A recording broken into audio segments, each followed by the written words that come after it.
IPOB one family. Biafrans all over the world.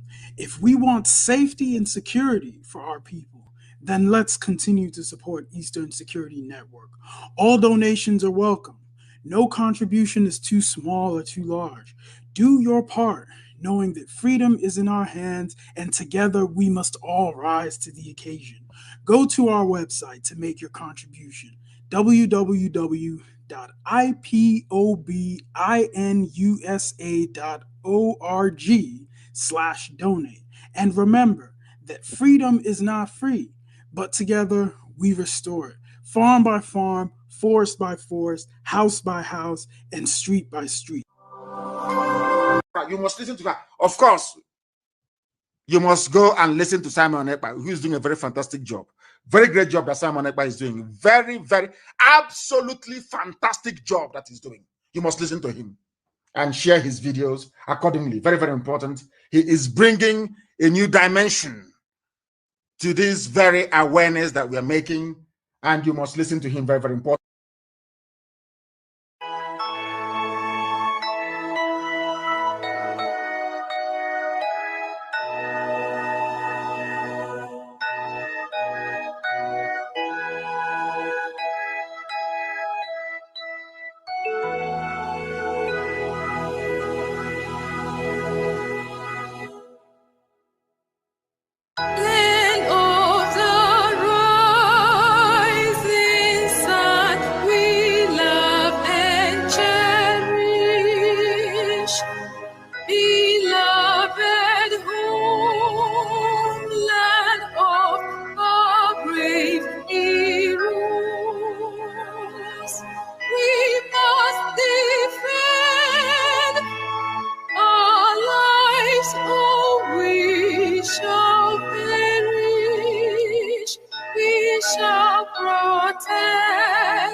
Good evening, good morning, good afternoon.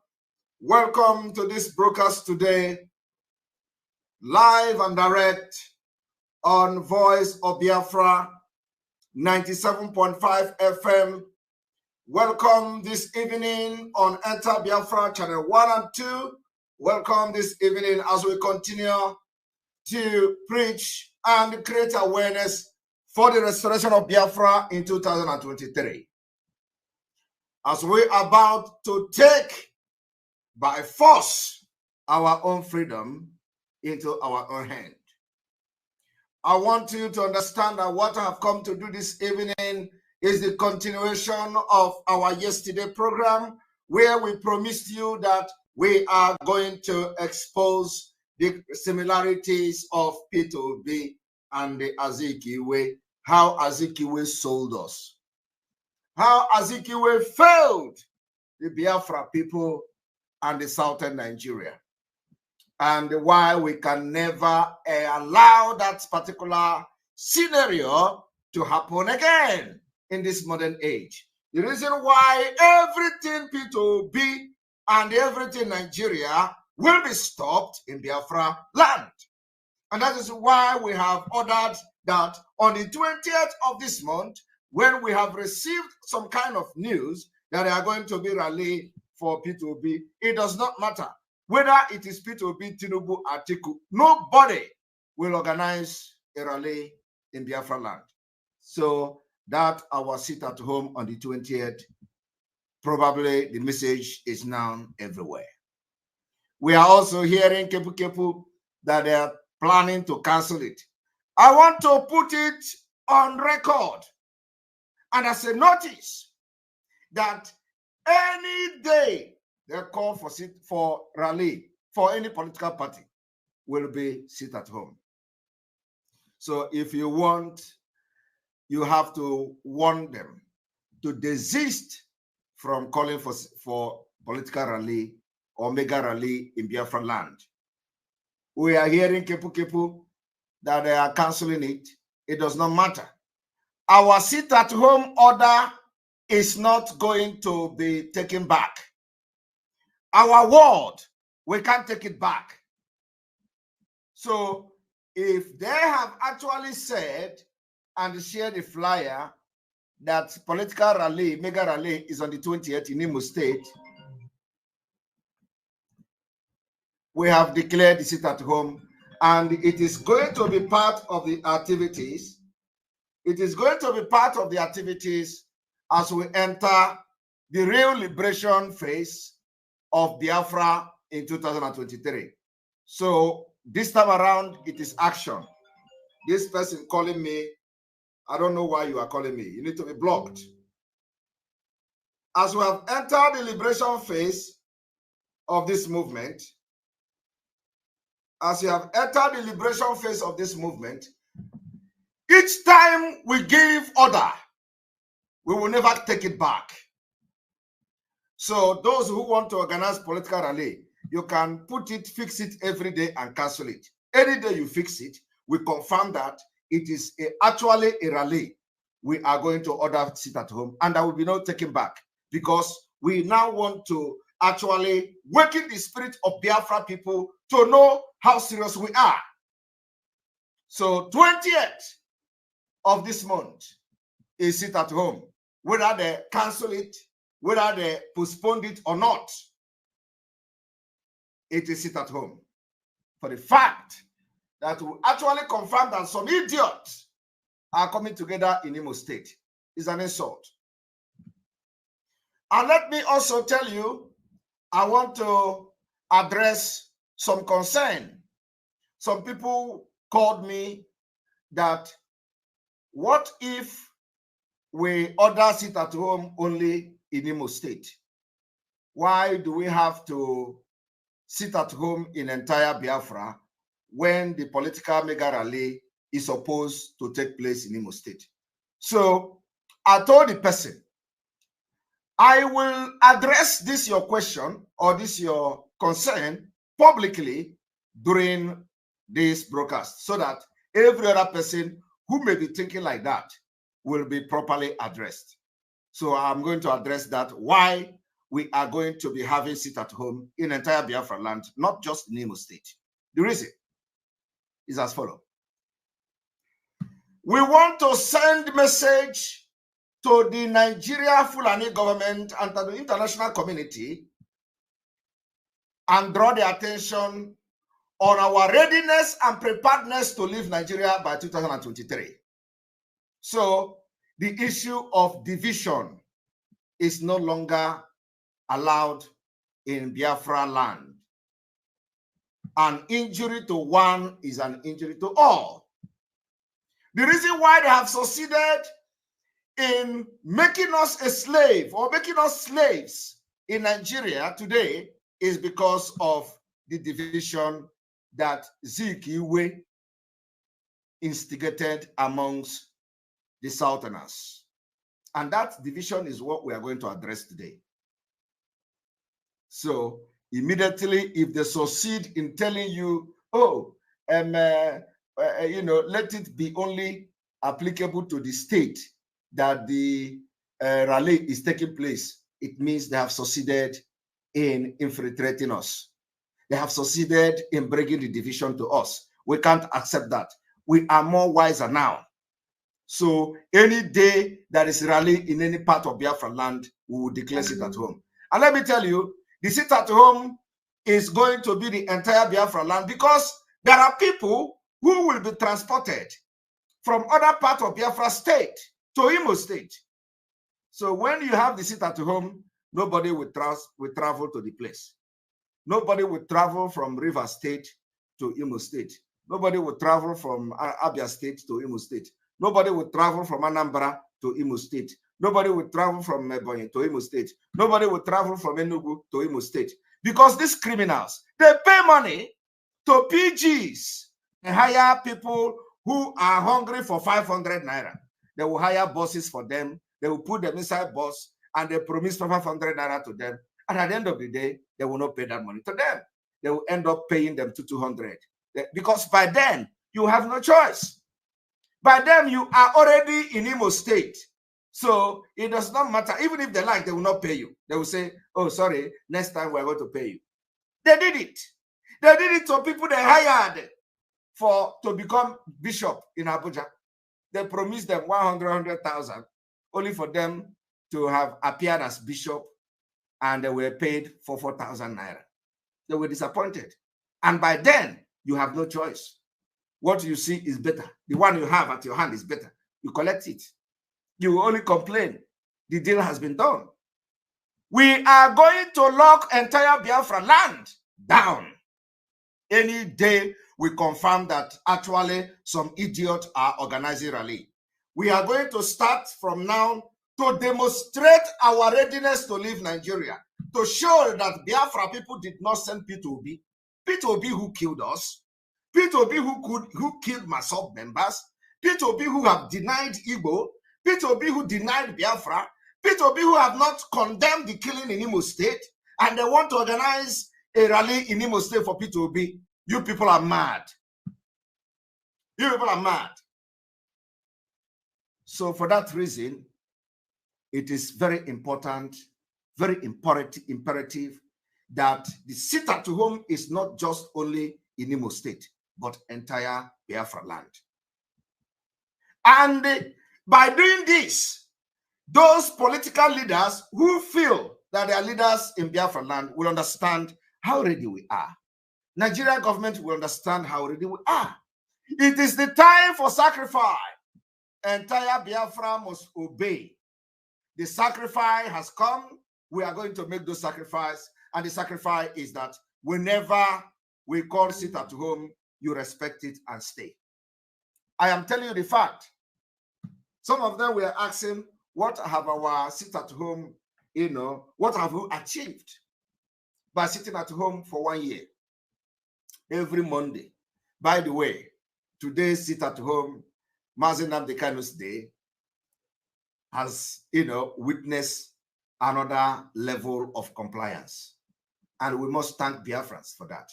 Every day as they struggle to attack and end the Monday sit at home, Biafrans are waking up and the thing is entering in a different gear. Today, Monday, especially in Biafra land, we have seen another level of Monday sit at home compliance. Did you not see it? Did you not see it? So we want to show them. If you are asking how Biafra is going to come, the time has come. I told you people that we are not waiting till next year. We are not waiting till 2023. Activities have already started. The liberation of Biafra from Nigeria has already started. So any day we hear political mega rally, any part of Biafra land, automatically we are going to declare it at home.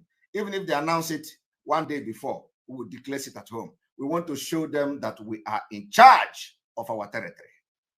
We want to show them that the Biafra government in exile have been activated, and by controlling the territory of Biafra, the legitimacy to be recognized as people who truly want freedom will be giving that signal to them.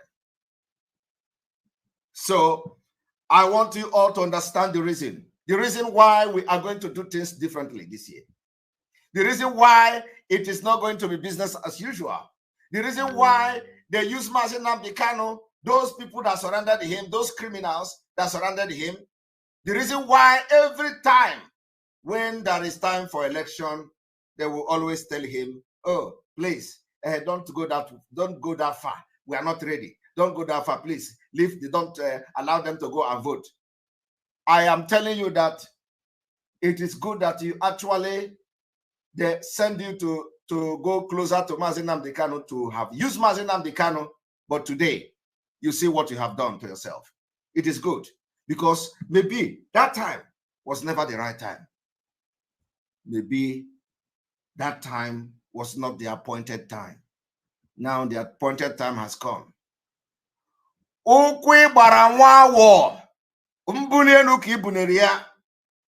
you kick a toad, you don't think you are punishing that toad. You are actually helping the toad, lifting the toad up, and making sure he approaches his destination faster than expected. Because while the toad is jumping, he can never jump as far as he would have jumped when you kicked the toad. So when you think you have kidnapped Mazi Nnamdi Kanu, you think you have ended Biafra. We are going to show you people madness. You see the madness that you people never, expected existed in Biafra generation. We will show you people madness in this 2023. Before we go into this exposition, I want you all to listen to how Mazi Nnamdi Kanu was addressing that criminal somewhere.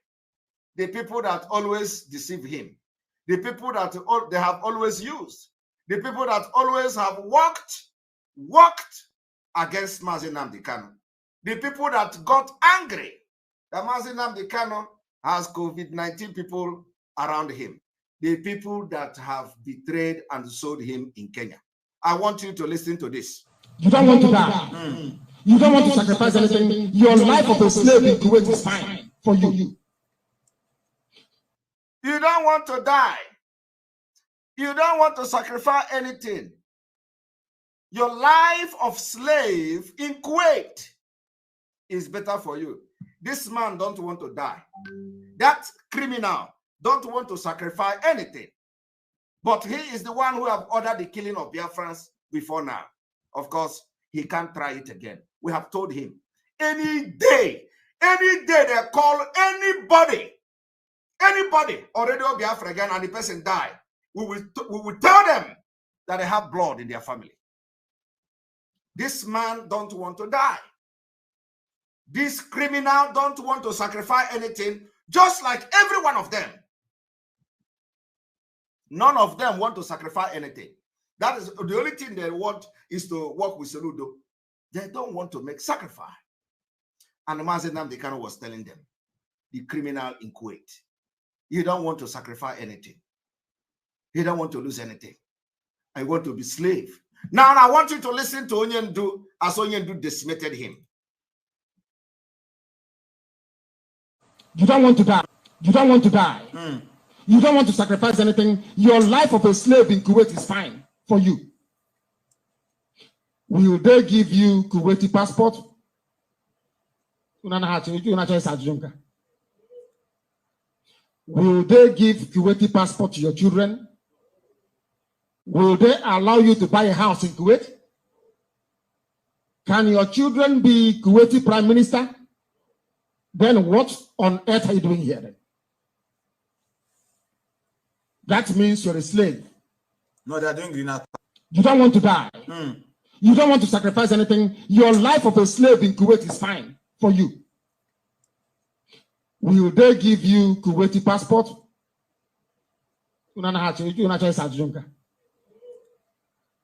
Will they give Kuwaiti passport to your children? Will they allow you to buy a house in Kuwait? Can your children be Kuwaiti prime minister? Then what on earth are you doing here then? That means you're a slave. No, they're doing green. You don't want to die. You don't want to sacrifice anything. Your life of a slave in Kuwait is fine for you. Will they give you Kuwaiti passport?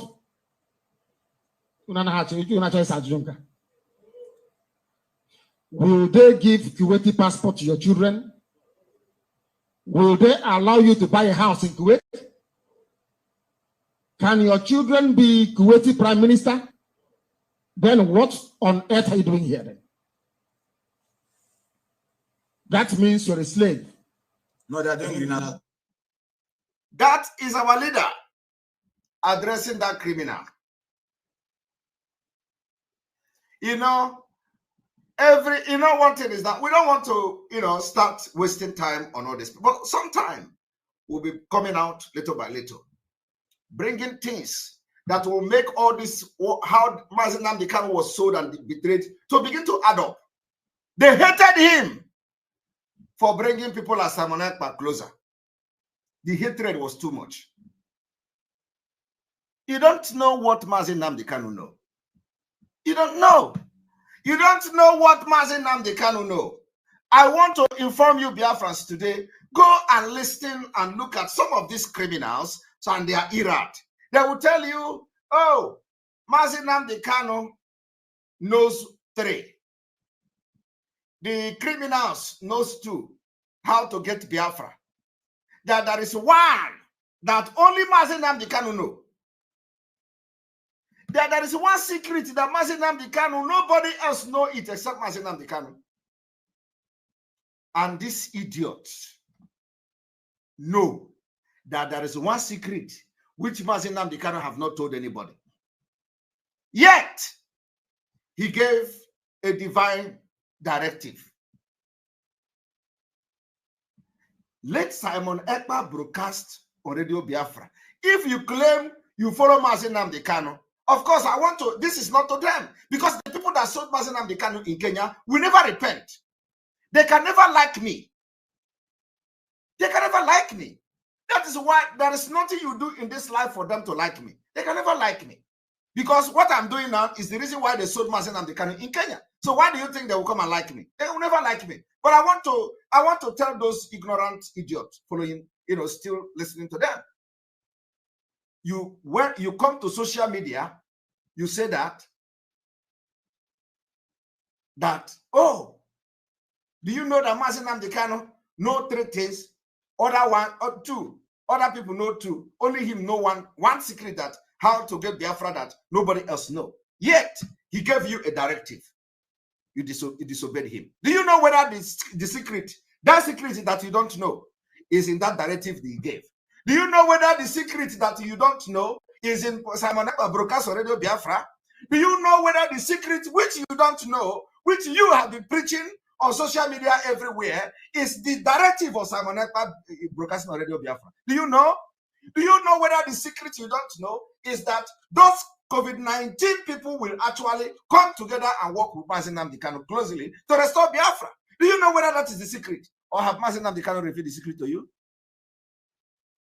Have Mazi Nnamdi Kanu revealed that secret that you claim all the time? You follow him. That secret, that one secret that he have always told you that you don't know about. Have he revealed it to you? You don't. You don't know. This is how stupid these people were. I have seen them on social media. They are giving narrative. Mazi Nnamdi Kanu know 3. Other person know 2. Have he now told you, revealed that one you don't know? Do you know what it means? Do you know what it is? Do you know whether those directives he gave that time was the secret you don't know? You don't know. But of course, I do not blame you. Some of you are idiots. If you went to school, not just going to school, if you went to school and allowed the school to pass through you, you will not be as stupid as you are today.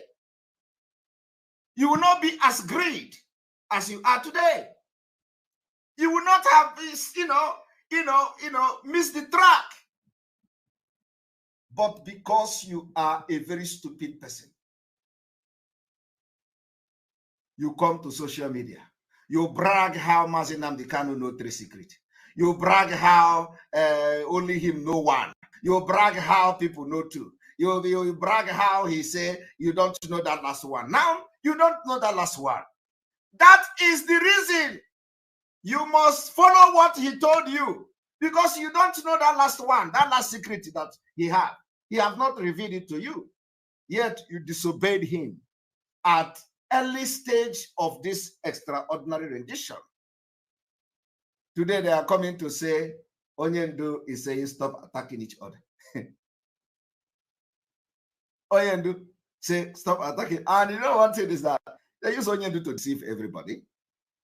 They say Onyendu, while in the back, they are stabbing him.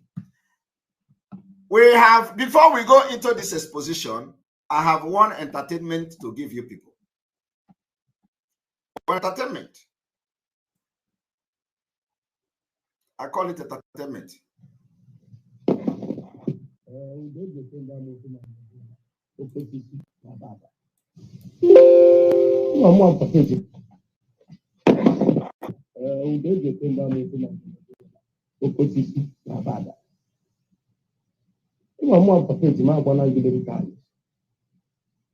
Now, before he put open at this trouble again, many Biafrans in Venezuela.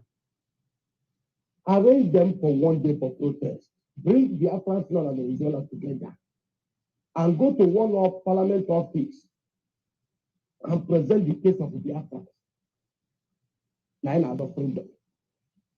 It's only in Venezuela came into the committee.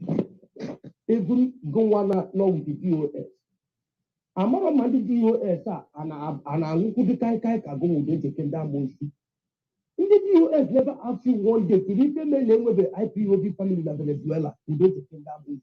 If not a chicken, they get to us some pattern make this. We take Guru Abai Bahi. They never ask you for one day to take Kenda Moshi and with the IPOB family in Venezuela.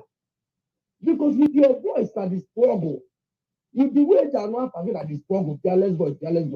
IPOB family in Venezuela was even one of the strongest IPOB in this struggle. Who they take that most to IPOB Venezuela now. Obologene, never only get put that in so. Only get Biafra na Venezuela get put again the American because not to go to Balumu Biafra in Venezuela. Oto gisu Balumu Biafra in Venezuela. Ude jeken da mo so bo Balumu Biafra da aga na airport to Venezuela.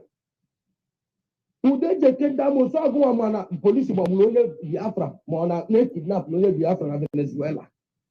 Ude jeken da mo si ojo ni de Balumu Igbo na Venezuela bo go abu de jeken da mo so ko si abaga. E akokwi na za o afagi eji malu bo ko si abaga.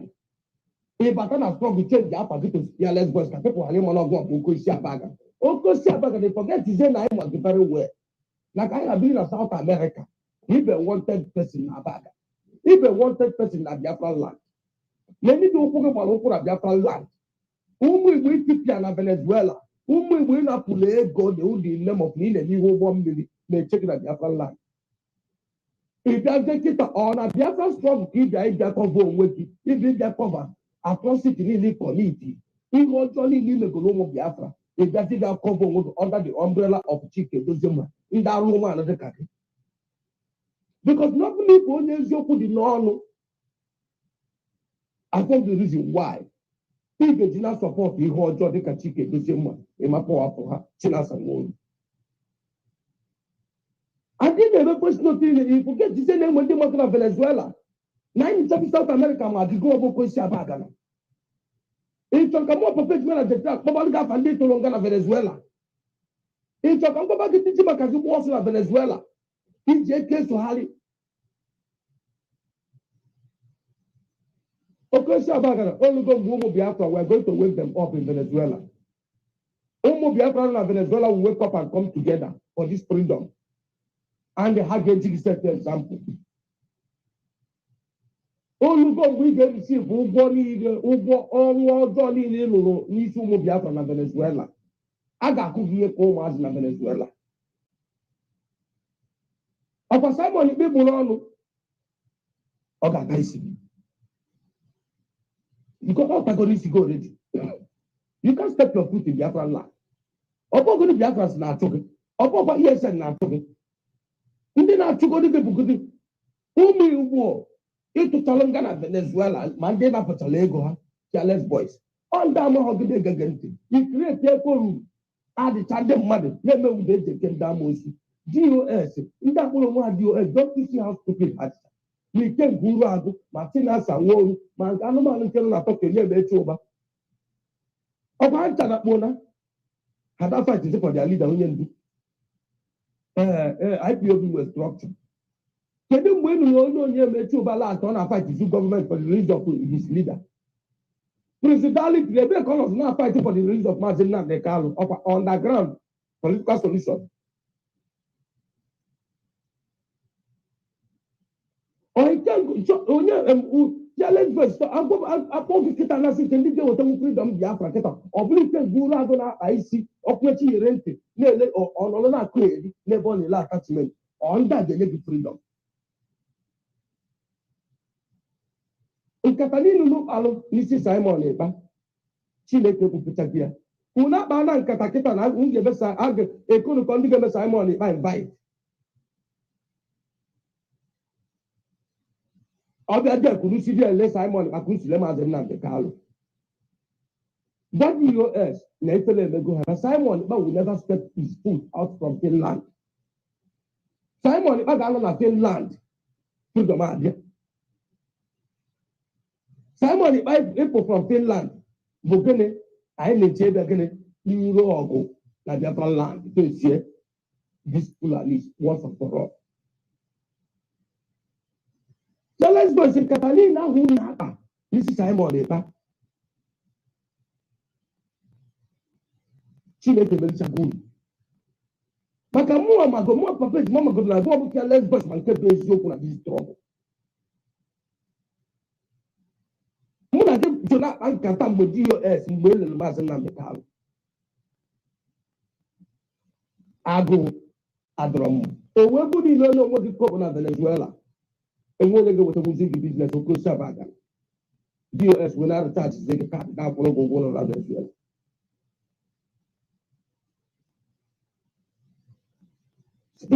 Simon Ekpa ji ike ego na struggle ọ bụ Tinubu. Simon Ekpa came to fight for the freedom of Biafra. Careless boys. Kita kabugbo. Chegharịa. And this chegharịa n'ime mmụọ na eziokwu kwuru n'eziokwu na this struggle. Ihe niile iri na ego ma ndị ụmụ Biafra ekọrọ nga na Venezuela will forgive you. Iwe ụmụ Igbo dị ọkụ ebe ị nọ. Mbọsa a ga-enweta ga-agata gị ka nchi. And we are going to face you, Kita. We are going to ginger Biafrans in Venezuela.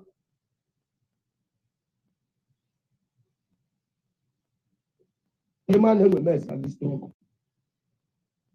DOS in our support. Have you honored the IPOB family in Venezuela? Fearless boys, can you bring the Biafrans in Venezuela together? The answer is no. Because you're a criminal. The same faithful to be handled Biafras. The same solution he they move Biafras na Venezuela. And when you put the Bible in Venezuela, fearless boys. But when you find in Venezuela, fearless boys, what the not both for the Agabon Venezuela can join you. Which is in the non Venezuela, Ranko, Bundai Massive. Fearless, you forget to say now almost in Venezuela, beginning. Man, let's man up a page, man. Nine in China, Dominica. I will see Dominica to Venezuela.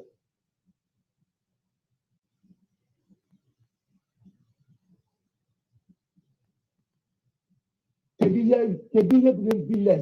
same business, Simbeluki, if you go to Venezuela, he will only go to Venezuela. The same business, he did not fight freedom of Biafra. About Simon came back in a fight. He Simon, I don't know, but he is fighting our freedom. You are fighting Biafra. And with Biafra to come after you from now. After Venezuela came on. What does it take in Venezuela? It is about money. We are going to get you down. Don't worry.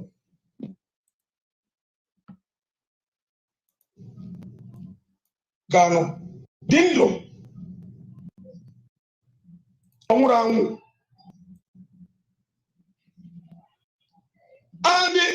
God forbid, no one Simon Nipa is not the right person to follow. Come on, Simon Nipa again, 1%. 1%. Not even 2%. 1% from 100. Can you want to Biafra? Biafra, cha. Unanonum. That is the criminal. So therefore, I may lay 100% blame money again, 1% to follow. Come and sign money again, 1%. 1%. Not even 2%. 1% from 100. Can you want to Biafra? Biafra, cha. Unanonum. Come and sign money again, 1%. 1%. Not even 2%. 1% from 100. Can you want to Biafra? Biafra, cha. Come and sign money again, 1%. 1%. Not even 2%. 1% from 100. Can you want to Biafra? Biafra, cha. I want you to understand that what you see these people doing, the evil you see these people doing, is not different from P2B. It's not different. It's not different from what P2B is doing today. It's not different from what Azikiwe did. It's not different from what all the governors in the Southeast are doing. Do you think that they don't want Biafra? Do you think that P2B don't want a better country than Nigeria? Why is the P2B running that he wants to change Nigeria? Because he is not happy with Nigeria. Because according to him, Nigeria is not working. But do you know that P2B would have preferred to have a different Nigeria than he has today? But do you know what? He has soiled his hand. And because it is Nnamdi Kanu that is fronting the Biafra freedom. So he stayed. Some of them today are not supporting Biafra because the person that is piloting the affair and the person that controls the majority of Biafra movement today is Nnamdi Kanu. So for that reason, they don't want to support it. I am telling you, that is why some people you see the one forming a militant group in Greek. It's not because he don't want Biafra. But why should it be Nnamdi Kanu that everybody is following? Why should it be Nnamdi Kanu that everybody is following? The same spirit. Anybody that fight against anybody that have something to do to get Biafra is in the same category than other people. Is in the same category than like those forming a militant. Is in the same category with P2B. Is in the same category with Dave Umahi. Is in the same category with Buhari. Is in the same category with Fulani. I am telling you the fact. The same category. Anybody that comes to say, instead Biafra will come, and it is not me that get it, or it is not that person that get it. If it is going to come from another channel other than this person, then let it never come. That person is just at the same thing as Fulanese. They are the same with Hope Uzodinma. Because Hope Uzodinma also want a different Nigeria. You think he's happy with all the killing he's killed in Imo State? He's not happy. But he has found himself in this mess. So if somebody like Hope Uzodinma come today and start shouting for Biafra, some of the people who did not support Nnamdi Kanu will support him. I am telling you the fact. If Dave Umahi turn around tomorrow and say, okay, you see, this Nigeria is over. Those people you see that are following him today and say APC, they will turn around and support Biafra because it is now Dave Umahi that is shouting for Biafra. I am telling you the fact. If this man Soludo tomorrow turn around to become a Biafra agitator that now he wants Biafra because Nigeria is not working. All the people in Anambra State, all those people telling you, let us stop sit at home, they will join Soludo to sit at home because they will say, oh, Soludo is now a new face of Biafra. They will join it because Soludo have joined it. Because these people are all evil. They will never ever support because it is Simon Ekpa or because it is Mazin Namdekan. They are in the same category. So do not be deceived. I can never come against anyone that is going to get Biafra. Why should I come against the person? Why should I say the person, instead of this person to get Biafra, let the Biafra never come? And why am I here? Why am I making broadcasts? Why am I out in the first place? It means I was never genuine. So anybody that said these things, they are never a genuine Biafra agitators. They are all scams. And you can hear the background of the guy. The guy is a criminal from Venezuela. And people don't know him. You don't know. Have you ever seen him? You don't know him. He hide under mic and be dishing out from a bagana. A bagana. He hide under mic and be dishing out Simon Ekpa this, Simon Ekpa that. With Madam Bridget. Failures. Failures. And I am going to address Madam Bridget very soon because she is the one who hide under. If people tell me that Madam Bridget is this evil, I will never believe it. I will never. But desperation can lead people to do anything. If people can tell me that Madam Bridget is evil, I would never believe it. I would never. But Madam Bridget is the one hiding under somewhere and dishing information to this criminal in Venezuela to be attacking Simon Ekpa. Now, that is not why I'm here. Why I am here is to show you the exposition and the similarity of P2B and Azikiwe. But before I do that, I want to bring your attention to something. Biafra is going to be one of the best countries in the world. I want to show you one example of what we, the Biafra people, are doing all over the world. Listen to this. So the real problem is fuel. It is the fuel.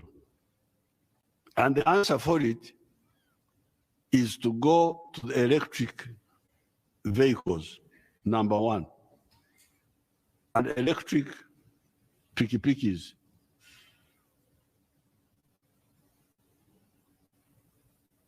And secondly, to use the railway, where the railway can be quickly repaired. So before I proceed, there are people who are making piki-piki, solar power, electric piki-pikis. Are they here? Uh-huh. Okay. You say something. Put your microphone on. Your Excellency, sir, honorable ministers present. Remove the mask so we can hear you. Okay. Your Excellency, sir, honorable ministers present, ladies and gentlemen, my name is Professor Emeka Akezua. Did you hear that? Did you hear his name? His name is Professor Emeka Akezua or something. Professor Emeka. Professor Emeka Igbo man, a Biafran, is leading the team, innovative team in faraway Uganda, bringing Uganda to the international community to begin to compete with the Committee of Nations on innovation, producing electric bike, Igbo man. When Biafra come, you think he will be in Uganda? You think he will be in Uganda? Do you know him? You don't know him. When Biafra come next year, You think he will be in Uganda? I am asking you. This is just in Africa. We have many of them in the US, in United Kingdom, in Europe, everywhere scattered. Computer. Igbo man developed it. Softwares. You don't know. It shock you? Okay, it shock you. All right. Now listen. And electric pickies.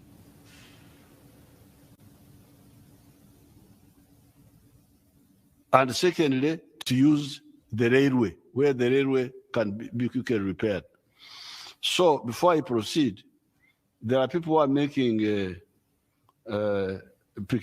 solar power, electric pickies. Are they here? Okay. You say something. Put your microphone on. Your Excellency, sir, honorable ministers present. Remove the mask so we can hear you. Okay. Your Excellency, sir, honorable ministers present, ladies and gentlemen, my name is Professor Emeka Akezua. Ladies and gentlemen, my name is Professor Emeka Akezua. My name is Professor Emeka Akezua. Ladies and gentlemen, my name is Professor Emeka Akezua. Honorable ministers present, ladies and gentlemen, my name is Professor Emeka Akezua. I am the Vice Chancellor of the International University of East Africa in Kansanga, Kampala. And I'm here with my colleague, Mr. Alwi Hassan. I am a scientist and engineer by training, and I am happy to present to you the electric motor scientist and engineer. I'm here with my colleague, Mr. Eka, in Chancellor of the International University. My name is Professor Emeka Akezua. I am the Vice Chancellor of the International University of East Africa. My name is Professor Emeka Akezua. I am the Vice Chancellor of the International University of East Africa. I am the Vice Chancellor of the International University of East Africa. I am the Vice Chancellor of the International University of East Africa. I am the Vice Chancellor of the International University of East Africa in Kansanga, Kampala. And I'm here with my colleague, Mr. Alwi Hassan. I am a scientist. I'm here with my colleague, Mr. Alwi Hassan. I am a scientist, Mr. Alwi Hassan. I am a scientist and engineer by training, and I am happy, Mr. Alwi Hassan. I am a scientist and engineer by training, and I am happy, Mr. Alwi Hassan. I am a scientist and engineer by training, and I am happy to present to you the electric motorcycle, the IUEA electric motorcycle. And I am happy to present to you the electric motorcycle, the IUEA electric motorcycle that was designed and developed at IUEA with partners. And our whole philosophy about this is to produce in Uganda, to develop products, solutions for transportation in Uganda using mobile, based on mobility, using clean energy, electric energy. So we have, Your Excellency, created the e-motorcycle to enable us to help create jobs here in Uganda, develop capacity, the talent to build technological solutions in the area of transportation and many other areas. So the electric piki that we have created is on the roads in Kampala. We are piloting those. And we have generated a lot of research that shows that these motorcycles are very viable. We can build them here in Uganda using local talent. We can build them with our partners. And did you hear that? He's a Biafran, creating jobs, you know, building the economy of other nations in Africa, in Uganda. And if they are able to produce machine, motorcycle, electric motorcycle, they will produce car, because it is only the same engine. Top up the engine, extend, touch the engine a little bit to be more faster, and that's it. They will produce electric car very soon in Uganda. He is a Biafran leading the team. Do you understand it? That is why you don't know when Biafra come. We are going to overtake many nations of the world. Israel is our target. That is why Israel is leading in science and innovation. Israel. They have everything. Their technology is superb. And Biafra have the same. And what we are using today is produced in Biafra land. I am telling you the fact. It's produced. Biafra made is what we are using. Biafra made. I want you people to understand. Now we are going to bring to you the video and the exposition we have. The issue of P2B and Azikiwe begin now. Exactly 1 hour, 7 minutes.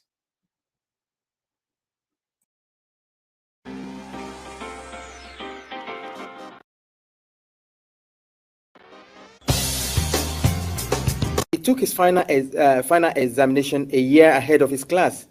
He also married Mrs. Carol Smith, whom he met while they were both at Oxford University. Together they went to Nigeria, where they had their 2 children. Mr. Carol Smith, you were featured in a program recently by BBC Radio 4, titled Document, and that was hosted by Mr. Mike Thompson. You are alleged that the British government rigged the first and most important election in the history of Nigeria in 1959 in favor of the North. Am I correct? Yes. How long were you in Nigeria for? From 1955 to 1960. And we were based in Lagos. I was on the staff of the Department of Labour. I was largely occupied with employment problems, all the employment exchanges, and statistics and international reports, and was kept pretty busy. One thing I want you all to pay attention is the fact that the election in Nigeria was rigged by the British. He said it too. I did not say it. The election in Nigeria was rigged by the British, according to this man, okay? According to this man, was rigged by the British. Because Azikiwe want to cover his corruption so that he will not go to jail. They told him to go and align. He went, the United Kingdom told him, go and form alliance with Fulanis, destroy the unity in the South for their own benefit. And Azikiwe did it. The same thing this Obi is doing today. The same thing this Obi is doing today is exactly what Azikiwe did. You see that? Peter Obi visit UK Prime Minister. After that, he joined political party. Now let us listen.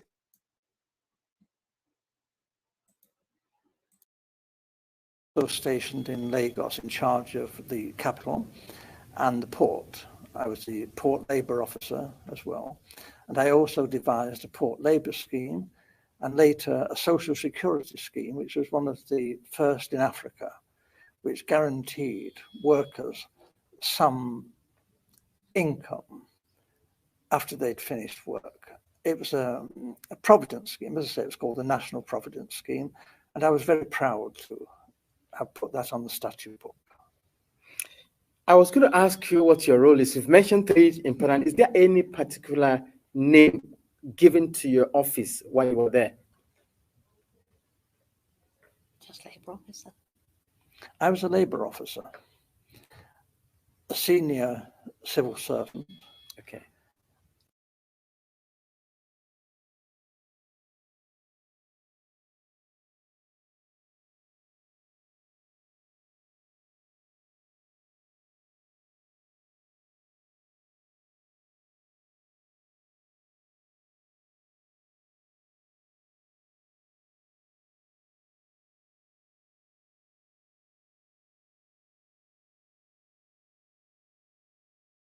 Sorry, sound. Did you hear that? He was labor officer. Labor officer in Nigeria. While they connive with Fulani, they threatened Zik Iwe to betray southern Nigeria. That if he did not form a coalition with Fulani, they are going to jail him. So he was in Nigeria as a labor officer. Labor officer. After how many years of this scam and fraud and evil agreement of Zikiwe, they have come today again to tell you about Labour Party. Labour Party. A labor officer was part of the scam of coalition, Zikiwe coalition with Northern Fulani. Today, they are again fronting Labour Party. We don't learn. We are no longer stupid. I want you to connect the dots. It was Labour Party during Ziki. It was labor officers, labor. Today, they have come back and they are going to use P2B to do exact thing they use Azikiwe to do. So that after 50 years, your children will be raining abuses on you. How were you people alive and allow P2B to be used against your freedom?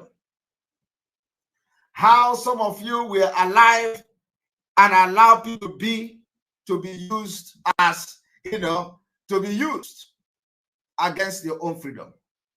Well, we are not going to give the opportunity for that particular history to come. So that history will never come. It will never, ever happen. The history that we are making today is that we stopped any Biafran from contesting election in Nigeria in 2023. And we stopped election from taking place in Biafra territory. And that led to the breakup of Nigeria. That is the history we are creating today. I am telling you the fact. Write it down somewhere. The history we will never allow to repeat itself is the history of Azikiwe getting threatened by the British to go and form alliance against his own will because he is a corrupt man. Listen. I only intended to stay in Lagos initially for two tours of duty. Although because of this conflict with the elections, there were difficulties. Actually, government wouldn't let me leave the civil service. They were determined that I should stay in the civil service after my 2 tours. And I was offered very considerable incentives, including a knighthood, to stay and work for government. Primarily, this was because I had access to state secrets. I learned, and the Governor General himself confirmed this to me, that the elections were rigged, contrived. The intention was that the North should rule Nigeria. Even in 56, the Northern leaders were very proud and were saying, if they couldn't run Nigeria, never mind elections. They might not join Nigeria. They might leave. And we all thought, well, how would they survive? There were no industries. There's not a great deal of agriculture, some groundnuts in the north. This wasn't very practical at all. And then it was, the Governor General seemed to be thinking that the North couldn't, even if it won an election, rule Nigeria by itself. The South wouldn't stand for that. So there had to be a partner, either the Igbos in the east or the Yoruba in the west, to team up with the North. What he didn't want was for the two southern parties, the Igbo and the Yoruba, to team up to form the government, because he believed the North wouldn't tolerate that and talked about leaving the federation. So as I learned, in a small way at first, but very rapidly I learned about the election fixing. And as I say, this was confirmed to me by the Governor General. He actually said that he wanted me to know the truth because he wanted me to know how much trouble I was in. You mentioned statistics you were collecting. Even he himself was in trouble. The British man was confessing that even he himself, as far back as then in Nigeria as a labor officer, was in trouble. He was in trouble. So they have to convince Zeke. What I am telling you today is a very, very important thing. And the quote is that we will never allow Peter Obi to repeat the mistake of Nnamdi Azikiwe. Watch. Figures. Is that for labor and unemployed people only, or general? Primarily, but obviously my interest was in the population of Nigeria. Yes. And Awolowo, the Yoruba leader of the action group, and Chief Enaharo, they too, other people were saying, where are all these millions of people in the north? Where are they? We're going up there to campaign. We want to know, And you see all these, thousands of miles of not very developed countryside, and yet the Northerners are claiming that their voting registration figures are larger than in the South, larger, far more people up there. Well, actually, if you went through the Igbo land, Enugu and that, you saw lots and lots of people. If you went to Ibadan, again, Ibadan teeming, with millions of people. But we didn't actually see many Northerners, and obviously not many Northerners at that time came to Lagos. So this did arouse suspicion. Now, the Europeans, not stupid, we are watching what's going on in Nigeria. And we too are beginning to feel there's something not quite right here, that maybe the elections are not going to be as straightforward as they're meant to be. Nigeria was being described as the showcase of democracy. And it was expected that the nationalist leaders would win through. But actually, when the election results were announced by the Governor General, before the vote was even in, he didn't count for that. He didn't wait for that. I have to tell you, the British were counting the votes. And the British cannot be trusted. They look after their friends. Loyalty is the big thing for the British. And we were friends with the emirs of the north.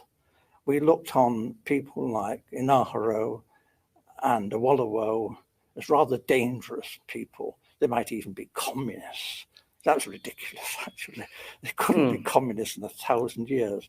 But this was a sort of thing that was being said. And we were, Europeans, were getting a bit worried about all this. It wasn't quite the honest, straightforward election that we were hoping for. Apart from Professor Anderson and Dr. Patrick Wilmot that supported your submission on the rigged election, there were other people who also served in the colonial office in your days. I mean, who opposed to this submission? Initially, I was warned of what was going on by my senior officer, a Major Bunker. I didn't know. And I knew that the Governor General had directed me to take all the office staff of the Ministry of Labour to help Chief Okoti Igbo in politicking in Warri. And this was most irregular. And I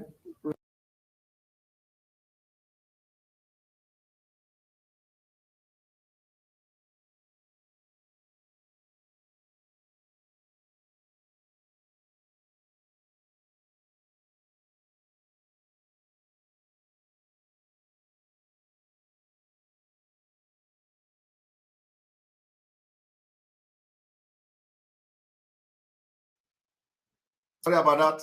The sound is back. I'm sorry, the sound is back. The thing I want you to understand is that during the time of Azikiwe, the similarity, during the time of Azikiwe, it was same Labour Party. It was same Labour. This man you see here talking was a Labour officer. They are the one who worked on the ground job to make sure that Azikiwe, who is a corrupt person, who was a corrupt politician, who had financial issues, they used him because he was corrupt. They say, if you do not go and join the Fulanis, we will open your corruption case and you will go to jail. So Zeke sold out. Because Zeke don't want to go to prison. That is why we are suffering today. Because Zeke don't want to go to prison. That is why the hatred between us and Yoruba, you see it, which we have corrected today. At least the Yoruba people will know that we did not support what Zeke did. At least Oduduwa people have come to know we never supported Zeke and can never support Zeke. So I want you to look at the similarity. One is Labour Party. Obi now visited the Boris Johnson office, and as you can see, P2B visited UK Prime Minister's residence. After that, he was advised to now abandon PDP and join Labour. The same Labour, the same criminality of Labour, the same Labour. These are the people who tells you that they are Labour. These are the people who want to tell you that they are Labour. They want to tell you how important they are. They want to tell you how Labour is going to save you. They want to tell you Labour, they are criminals. As far back as then, they supported fraudulent Azikiwe. They supported corruption. They supported corrupt Azikiwe. They know that Azikiwe is corrupt. They tell Azikiwe, this is your corruption. We are not going to investigate it. You are going to just send your people to Fulanis, and then you will not go to jail. And they were parading Zeke. The same thing coming from the same person today is P2B. The same people, the same place, the same Zeke, the same P2B. Ask yourself, why is this history trying to repeat itself? If not for us, the history will repeat right before your very, very own eyes. Do you see? Some history. Labour Party. Labour, who they say, oh, they are for people who are working. Labour supported fraud. Labour supported fraud. They have come again to support another fraud of P2B. P2B have committed crimes. P2B have offshore companies, offshore account. P2B have $15 million in offshore account against Nigerian law while he was a governor. He didn't deny it. He said he was advised. All this corruption, the United Kingdom know it very well. So P2B is doing business. He had business in the United Kingdom. Nobody knows what he has done. That they are trying to pardon him by making sure that he dragged Biafra into election next year. We are not going to allow that to happen. Position has become necessary.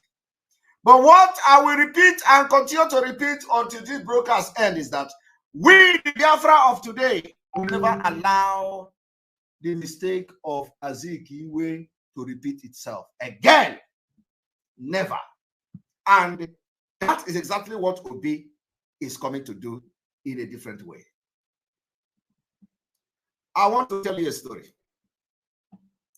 Somebody called me from Germany. He is probably watching today. Called me from Germany.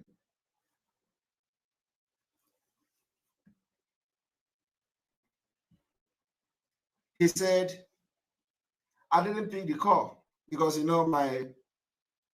am very busy these days. So when I saw the call, somebody asked me to call the person back. I called him back. I said, you called me? He said, yes. He said, do I remember him? I said, well, I don't know if I remember you. But he now explained himself. I said, okay, I think I remember you.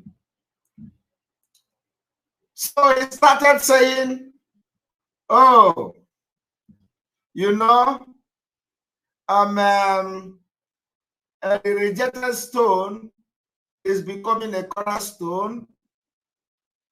Who will ever believe that there is a tsunami coming?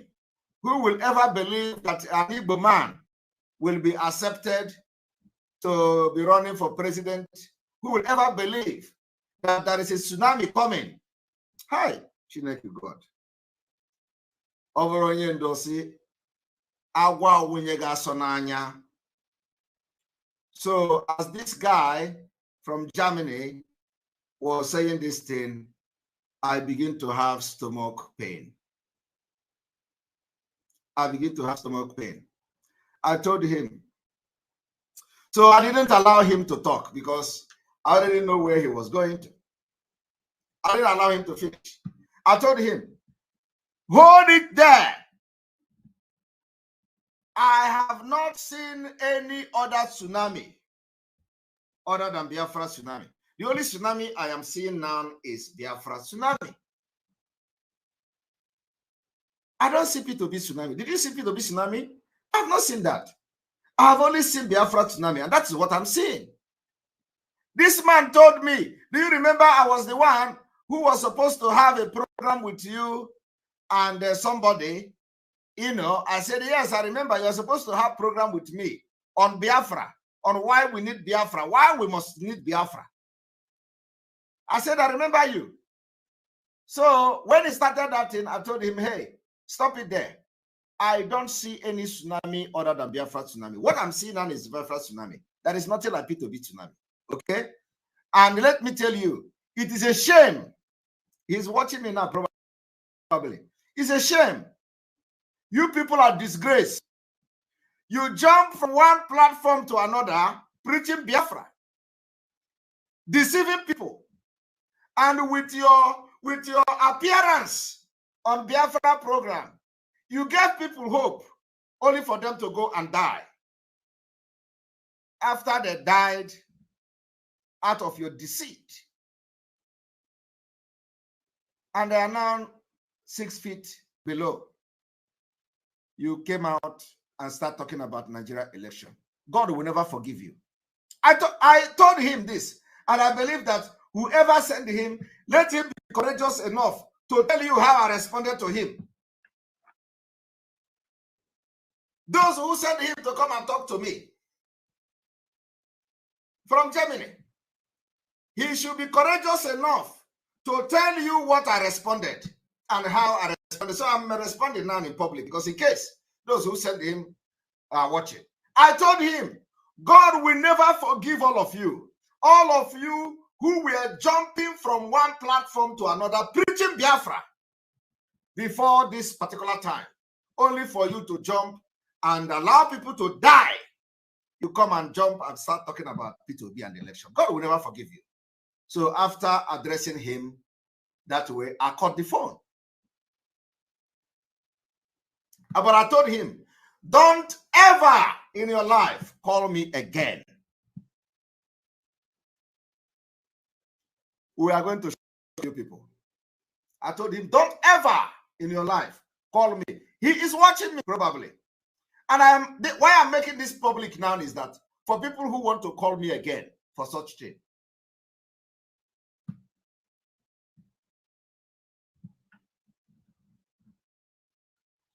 To know how prepared we are.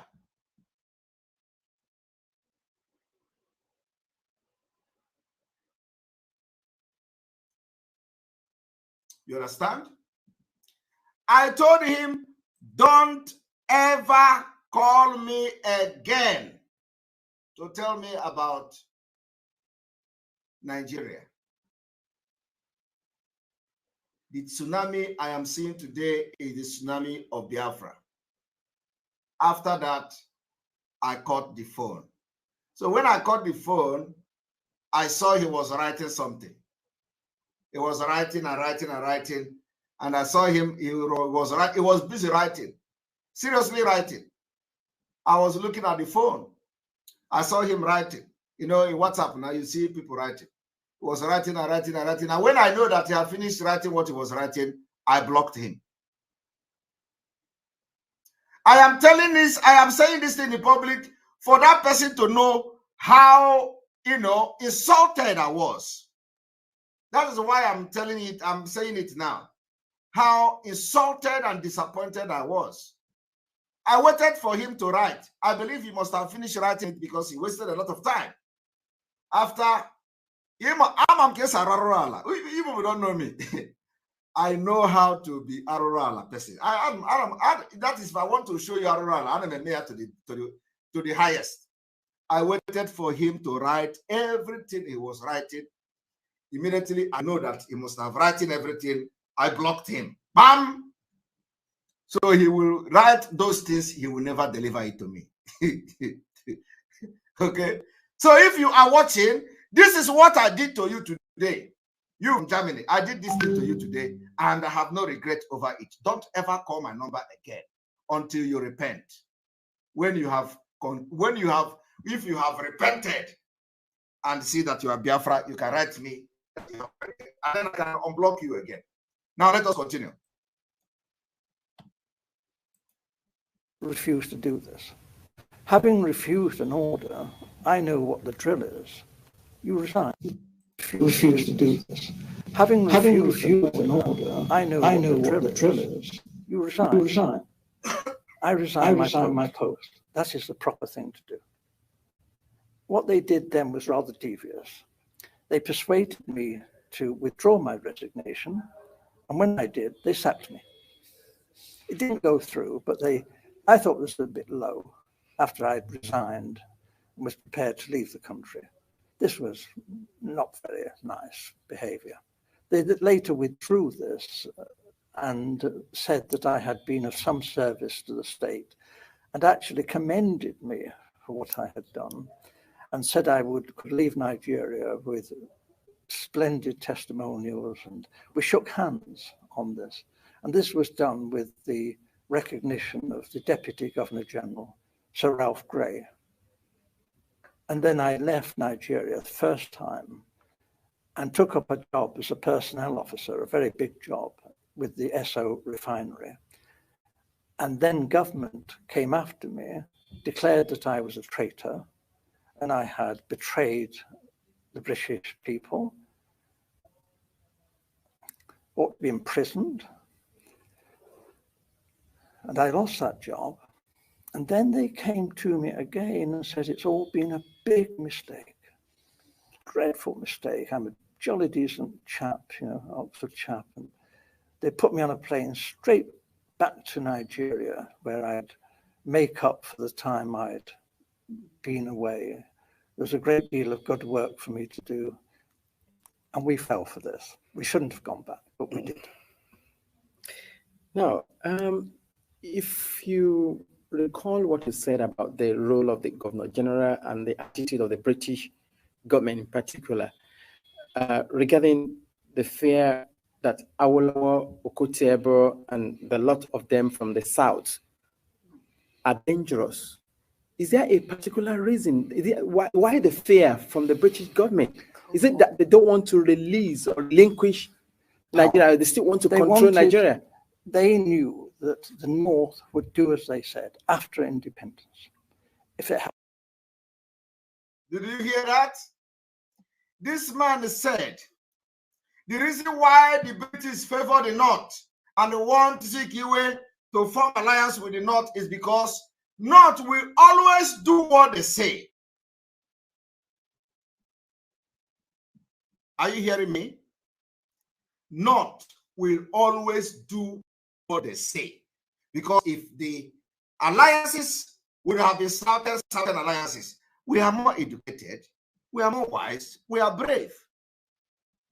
I told you that they had agreement and this Fulani was part of the shareholder of the Niger Royal Company. They were giving the money. They were giving the money. They were giving the money. Do you understand it? They were giving the money.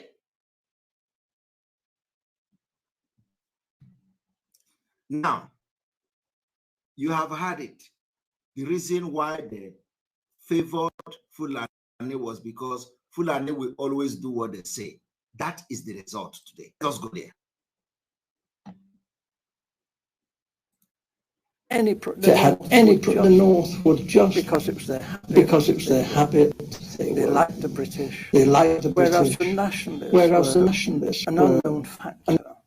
Actually, when they took the flag down and hoisted the Nigerian flag, not one of the major nationalist politicians was there.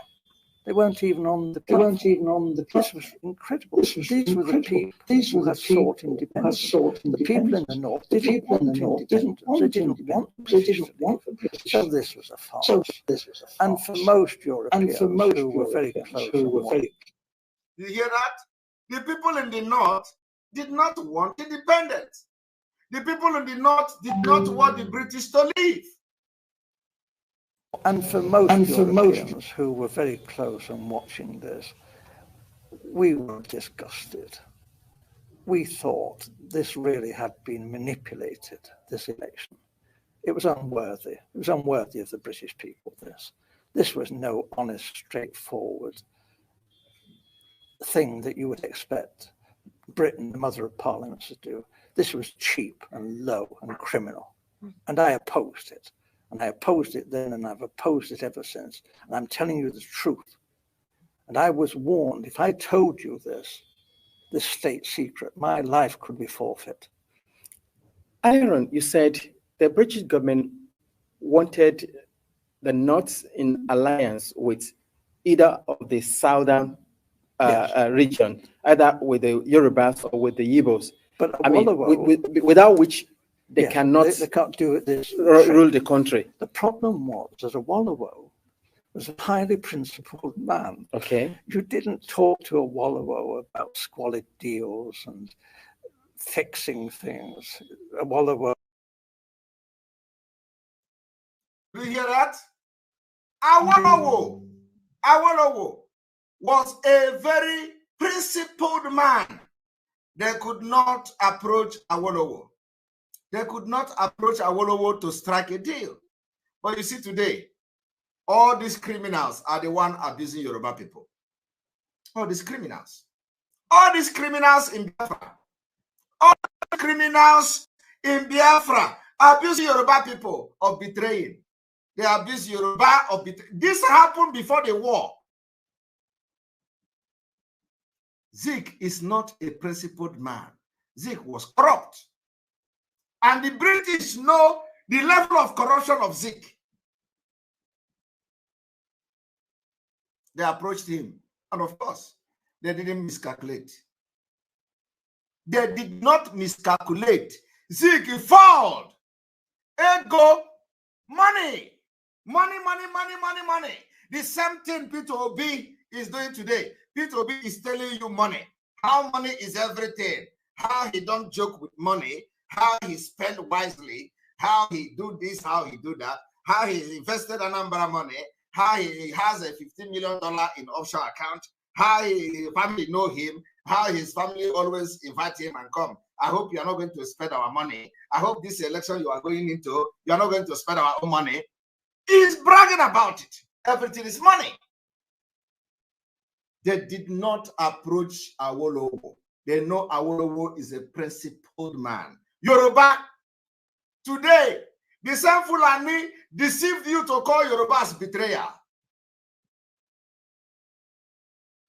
But it was Zik that betrayed the Yoruba. We are correcting it. We have corrected it. Today, we have corrected it. You open your mouth every day to abuse Yoruba people. Igbo, you are an animal. Because what Yoruba is or have done to you before, your Zik, you started it. It will be brother started it. Zik. The something is repeated today. P2B, your brother started it. The people that are destroying this struggle, also the same thing happening. People that betray Mazi Nnamdi Kanu, the same thing. Money. Those fighting against Biafra struggle, the same thing. P2B brothers. Zikiwe brothers.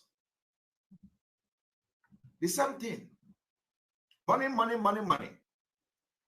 Azikiwe, you are going to hear the story yourself.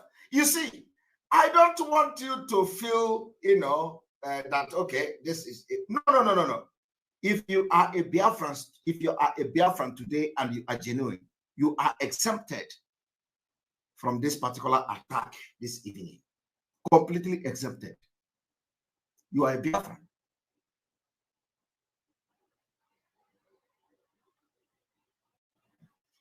Somebody say, he respects me, but if I have other topic to talk rather than P2B, why should we have other topic to talk? Do you not understand? You don't understand what it means that Igbo man is contesting a president in Nigeria. Igbo man, a Biafra man is contesting a president. Why we are starting for Biafra? You are telling me if there's any other topic. What topic is more than that? What topic is more than how to stop P2B from even climbing one step? You are telling me is there another topic? This is the most important topic. And it is very important topic because we are going to stop your mega rally in Biafra. That's how important this topic is. The Biafra people who don't want to go to Nigeria election have to be educated to enlighten them. Why must you sit at home when P2B is coming to do rally? You need to just tell them why. You don't just come and tell people, okay, let us support Biafra. Everybody knows why Biafra is going to come. But then, if you must sit at home whenever P2B or Tinubu or Atiku say they want to have rally in Biafra land, tell them the reason. Tell the Biafra people the reason why you are ordering people to sit at home. Tell Biafra people the reason why we can never support any election in Nigeria. That's what we are doing. Somebody is talking about another topic. What topic we can talk about? We hear that they want to organize a rally, a mega rally on the 20th. And we have others sit at home. And Biafra are going to come. We need to tell the Biafra why we are not going to allow P2B to breathe. And you are telling me we should talk about another topic. Which other topic is more important than that? Now, I want you, all of you that always go to Yoruba people and abuse them. You are a fool.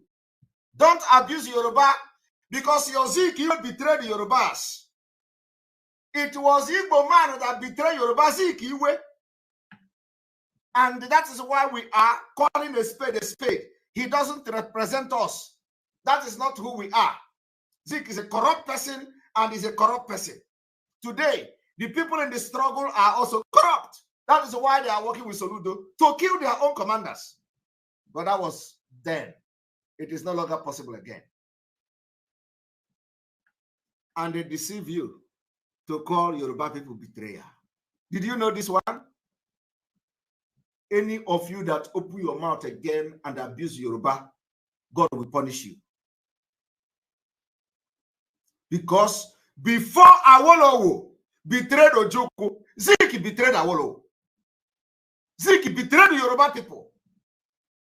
And you don't know that history. Do you? No, you don't. Now let us listen to it. Awolowo was not that kind of person. You read his books. This man was a world statesman. And his young lieutenant, Chief Enaharo, was brilliant. Absolutely brilliant. However, and for most Europeans who were very close and watching this, we were disgusted. We thought this really had been manipulated, this election. It was unworthy. It was unworthy of the British people, this. This was no honest, straightforward thing that you would expect Britain, the mother of parliaments, to do. This was cheap and low and criminal. And I opposed it. And I opposed it then, and I've opposed it ever since. And I'm telling you the truth. And I was warned, if I told you this state secret, my life could be forfeit. Earlier on, you said the British government wanted the North in alliance with either of the southern region, either with the Yorubas or with the Igbos. But without which they cannot they can't do it this rule the country. The problem was that Awolowo was a highly principled man. Okay. You didn't talk to Awolowo about squalid deals and fixing things. Awolowo was not that kind of person. If you read his books, this man was a world statesman. And his young lieutenant, Chief Enaharo, was brilliant, absolutely brilliant. However, they did do a deal with Zik, Dr. Azikiwe, from the East. Dr. Azikiwe, there was this big problem in Nigeria. It's the same big problem in America and in Britain. How do you get funds to fight elections? The candidates in Nigeria had no money, but they did have marketing boards, which were a kind of semi-nationalized industry. And they borrowed money from the marketing boards. But there was a suspicion that Dr. Azikiwe, who has formed... You see, as we move forward in this whole Biafra next year, it is good to, keep the record very straight. Somebody commented here that before that Awolowo betrayal cost 3 million lives. And let me tell you, it doesn't matter the consequences of Awolowo betrayal. What matters is who betrayed first. That is what matters. Who betrayed first? Before Zikiwe betrayed Awolowo, Zikiwe won election in Yoruba land. Are you aware of that? Are you aware that election in Yoruba land, that they won election in Yoruba land? Yoruba voted Igbo in their own land. They won election. Igbo people won election in Yoruba land. Are you aware of that? They did not even vote Awolowo. Yoruba people didn't vote Awolowo. So Fulani gave you all this false history that Yorubas are betrayer, and everybody is opening mouth. Yoruba is betrayer. Yoruba is a betrayer. So that you continue to open the wound that your Zik caused to Yoruba people. And it was the tactics of the Fulani until Mazi Nnamdi Kanu began to align with Yoruba. And let me tell you people, you know when this whole, what you don't know is bigger than you. Do you know when this Yoruba alliance started? Do you know? You don't know. Yoruba alliance started when we joined the struggle.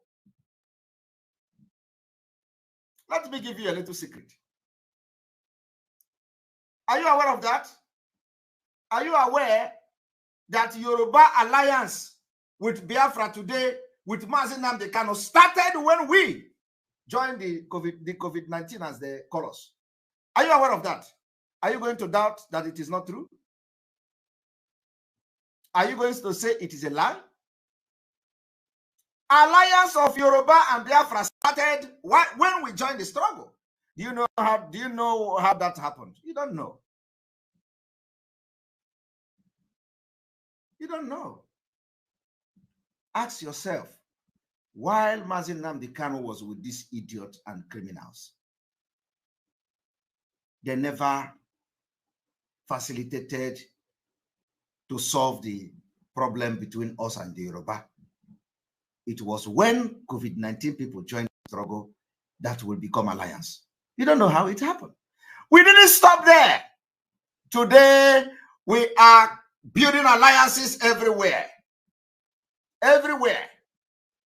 Because that is the vision of Mazi Nnamdi Kanu. That they couldn't allow him. They couldn't allow him to do it. Behind their back, we solved the problem of Oduduwa and Biafra. Why they have been with him for many years, behind these criminals' back, we solved the problem of Oduduwa and Biafra. I am giving you some, some direction today. But this is what you don't know. That is why we have always said, what you don't know is bigger than you. We and Oduduwa have come to be one brother. Those betrayals and betraying of Zikiwe, we have wiped them out. Before this whole thing started, do you remember when I will always come to a program and tell you, do not attack Yoruba, do not call Yoruba people's name, don't insult Yoruba people? Do you remember? All of you have forgotten because you still have a Fulani cow in your head. All of you have forgotten. You have forgotten when we come to a program and say, don't insult Yoruba. You have forgotten when we come to a program and tell you, don't call Yoruba people names. You've forgotten. When underground work was going on, when we do underground work, you see the result physically. Not underground work of that you can't see it anywhere. So I want you to check yourself. Check yourself. Check it. When did Mazi Nnamdi Kanu begin to talk about Yoruba people? And when we formed alliance, it was because we came to the struggle with our genuine heart. No, this is just come to you now. So just give you a tip of the iceberg. What we have done in the secret. So I want you to understand that the narrative must be changed. Yorubas did not betray you, the Igbos. It was you, your Azikiwe with his corruption, betrayed Yoruba. And today, they are using P2B money. And the ironic part of this whole thing is that they are coming from these same people. Not all of them. Anambra, they are great people. In Biafra, nobody is from Anambra. In Biafra, I was an Anambra man. I was an Anambra.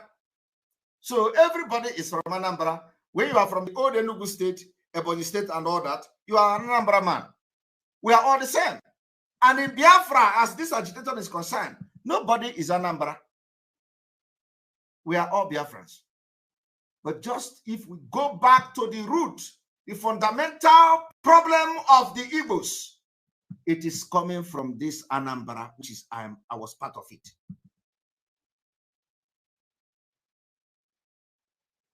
And that is what Fulani wants you to be saying. Divide and rule. We have destroyed it. Nobody can come in between us again.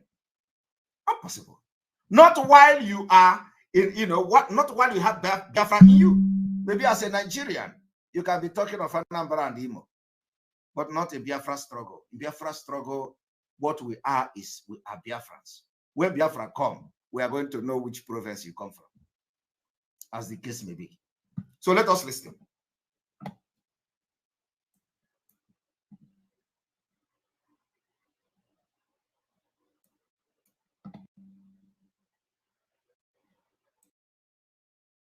But there was a suspicion that Dr. Azikiwe, who has formed his own bank, the African Continental Bank, was actually bankrupt. But he was borrowing very large sums of money from the marketing boards and not necessarily repaying the loans. He was borrowing money from the bank that was bankrupt, and he was not repaying the money. It is money, money, money, the root of all evil. The same thing P2B is doing today. I want you people to understand this history. P2B is borrowing money from the bank, using the $15 million in offshore account to service the loan. Same thing Ezekiel did is what P2B have been doing. I do not know when they say history repeats itself. Okay? P2B is borrowing money from the bank. He has $15 million in offshore account. He used that $15 million to service the debt of the borrowing. The same thing they are telling you that Azikiwe did that put him in trouble, that made the British to tell him to betray Yoruba people.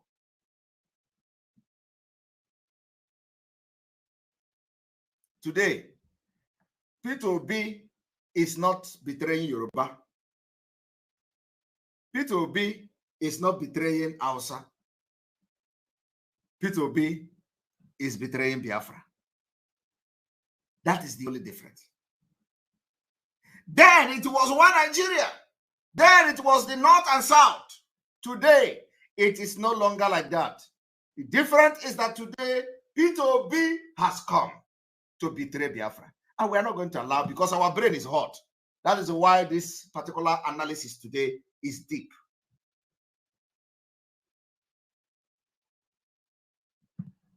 Do you understand? P2B is not going to betray Yoruba. P2B is not going to betray Fulani. P2B is going to betray Biafra. And for him to have accepted, went to this particular meeting in the United Kingdom, to come back and start shouting Labour Party, is already the betrayer of Biafra people.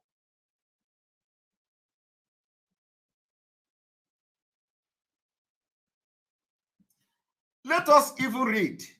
What exactly do they tell P2B? Okay, let us finish this particular exposition before we go into what P2B said. We knew this. We had a great secret service. All the politicians' phones were tapped. All the politicians' mail was opened. Everything that any major politician did in Nigeria, we knew in hours. We watched. We knew all that was going on. Are you saying that Dr. Azikiwe took money? He was blackmailed by the British to do our bidding. We told Dr. Azikiwe that he could go to prison if an inquiry was carried out into his bank and his financial circumstances. However, We would not want to be vindictive if Dr. Ezekwe. All right, that is echo on that video. I have to go back.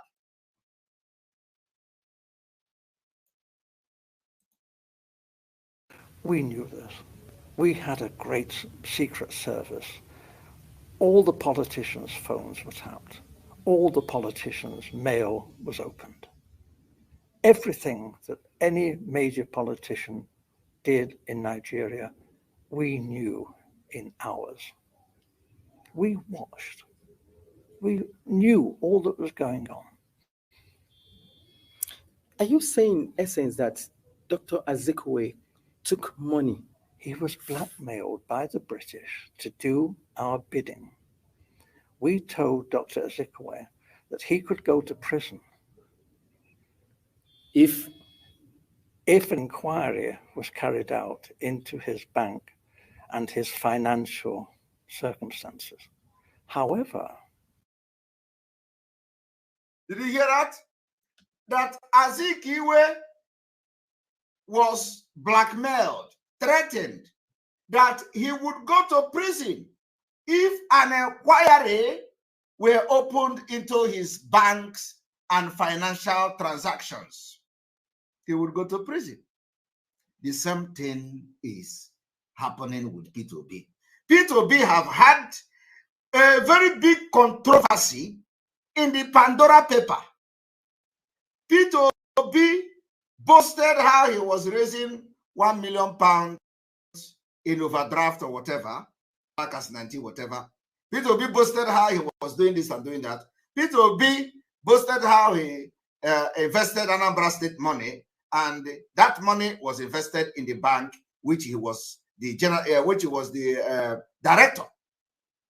You can't invest money, state money in a bank, you are a director. So a lot of questionable transactions is hanging on P2B. The same thing, the same problem. So they must have told P2B, you know, if we begin to go into your Pandora paper, if we begin to go into this offshore company, your $15 million there, if we begin to go into your businesses, you know that you have done something, even though you have been paying tax. Because he told you he was paying tax, he never owed tax in the United Kingdom, he is raising £1 million overdraft. Yeah, you know, that does not mean you are not into shady deals. So they told him, you know, Biafra is now gathering momentum. The arrest or the kidnapping of Mazi Nnamdi Kanu didn't solve the problem we wanted, we were believing that it could have solved. That is why British kept mute about Mazi Nnamdi Kanu. It was not the way they were approaching it in 2016, 2015, 2017, is the way they're approaching it now. They are now being partial to save their economy. We are going to deal with them. I am telling you the fact. British left European Union. The European Union never trusted them. They are cheaters. British, they are cheaters. They taught us fraud and scam. They taught, you see how the man, this man is confessing how they brought election rigging in Nigeria. They rig election. They come to Nigeria, manipulate everything. They taught us how to be criminals. And I'm not missing my word. I am telling you the fact.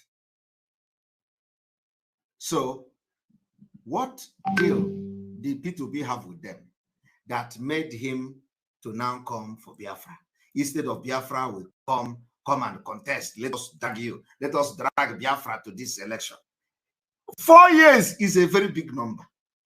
Do you know what they are going to achieve in 4 years? Delaying Biafra for 4 years is a very big achievement. And we can never allow them to do that. I am telling you, to delay Biafra from getting freedom from Nigeria in the next 4 years is big achievement for Britain. This is Britain that to leave EU within 2 years or 3 years of that when they started it. They left.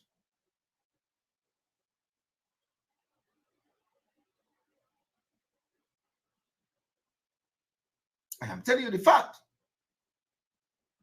Now, let me go again ahead to play the audio, to play the video.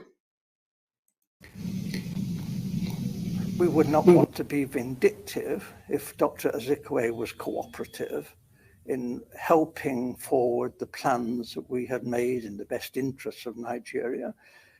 Dr. Ezekwe has nothing in common with the northern politicians. He loathed the northern politicians. But Dr. Ezekwe went north and did as he was told. And what he was promised was this: the real power, effective power, would be in the hands of the northern emirs. However, it would look great if the president was Dr. Ezekwe and he was given a field marshal's uniform and an admiral's uniform. Did you hear that? Azikiwe have nothing in common with the North, but he was instructed to go to the North so that he will not go to prison. The same thing Peter Obi is doing today. Peter Obi even understand that we, the Biafra people, have nothing in common with Nigeria. We have nothing in common. Peter Obi know that Nigeria have treated us with the highest disdain. Yet, Peter Obi knows that the structure of Nigeria, where Kano have over 40 representatives at the National Assembly, is incongruous, that we can never be compatible. Peter Obi know all these things, but yet he accepted to play the script of Britain. The same thing Azikiwe did. Azikiwe he has nothing to do with Fulani, yet he accepted to go, betraying Yoruba people, betray the entire southern Nigeria, betrayed everybody, and go to North for greed, selfish greed, for self-greed, greed. That is what Mazi Nnamdi Kanu have preached about.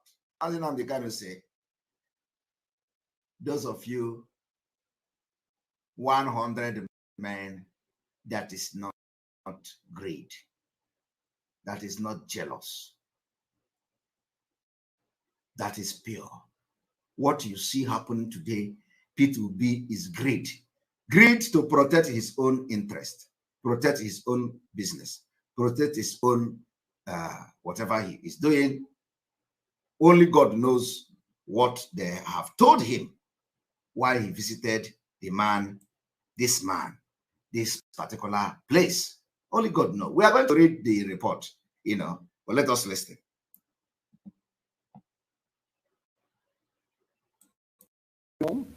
He asked, please, could he have a row of medals? But they said, well, no, that was a bit difficult, to get the medals. So when the ambassadors started arriving, he was known to be asking people from foreign countries, perhaps they had a medal for his uniform. We thought this was terrible, but it was said that this happened. He was very vain. And for a time, he functioned as first the Governor General, and then when Nigeria became a republic, as the president.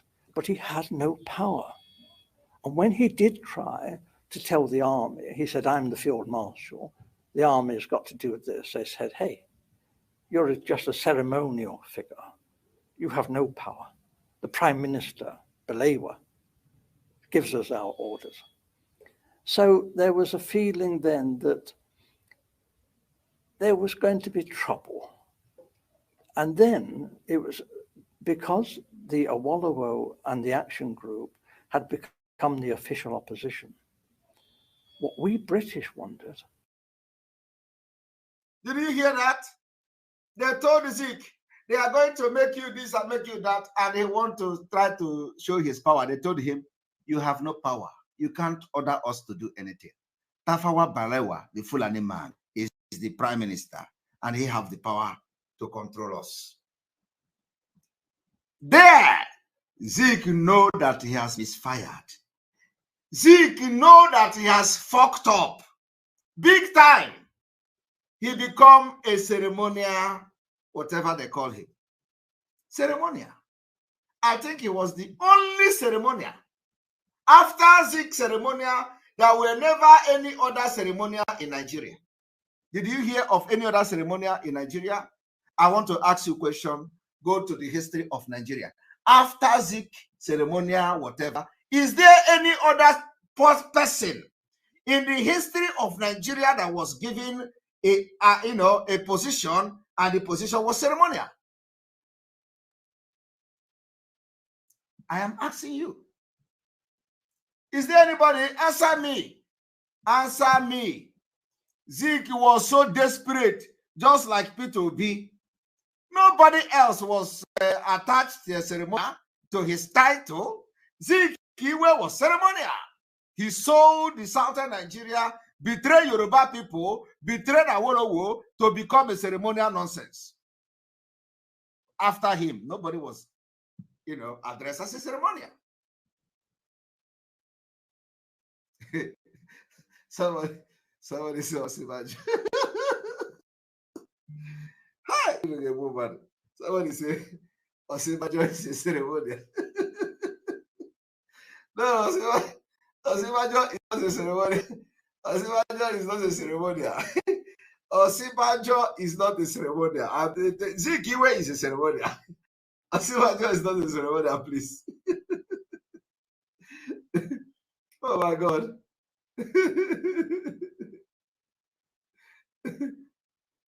So today, have Igbo people stopped betraying? The criminals stopped betraying? The answer is no. But we have bigger in number those that will not betray Biafra. They are in the autopilot IPOB. And millions of Biafrans that are still standing by to wait what is going on. They will not betray. Those criminals, we have chased them away. And if you continue, you see, they are going to be making noise until you hear them no more, until Biafra come. I am telling you the fact. All this noise you see is what they are going to be making until we are going to Biafra. Just watch and see. Mark my word. But you know, when Biafra come now, they will, all of them will jump out. We are the one in charge. We are the one who did it. We are the one who did it. The world will know who activities under whose watch Biafra will come. You are going to watch it. And I am going to continue to be the disciple as it is coming out very soon. Believe me. Olga, you may have Vum Nanya. Vum. I want to ask you, do you still see all those people that were, jumping around, blackmailing Simon Ekpa? There was one lady like that. One lady like that. Where is she? She's in Dubai. There was one lady in Dubai. Every time that time, Simon Ekpa, all of a sudden, this lady turned against Simon Ekpa. She turned against Simon Ekpa. I look at the text, the comment she make. Do you still see her? That